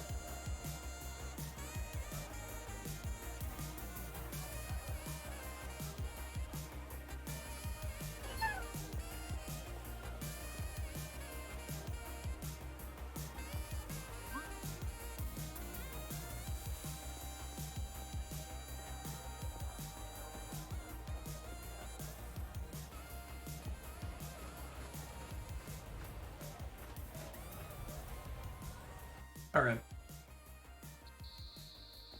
I'm bouncing. If anyone is lurking and just hanging around, thanks for hanging out.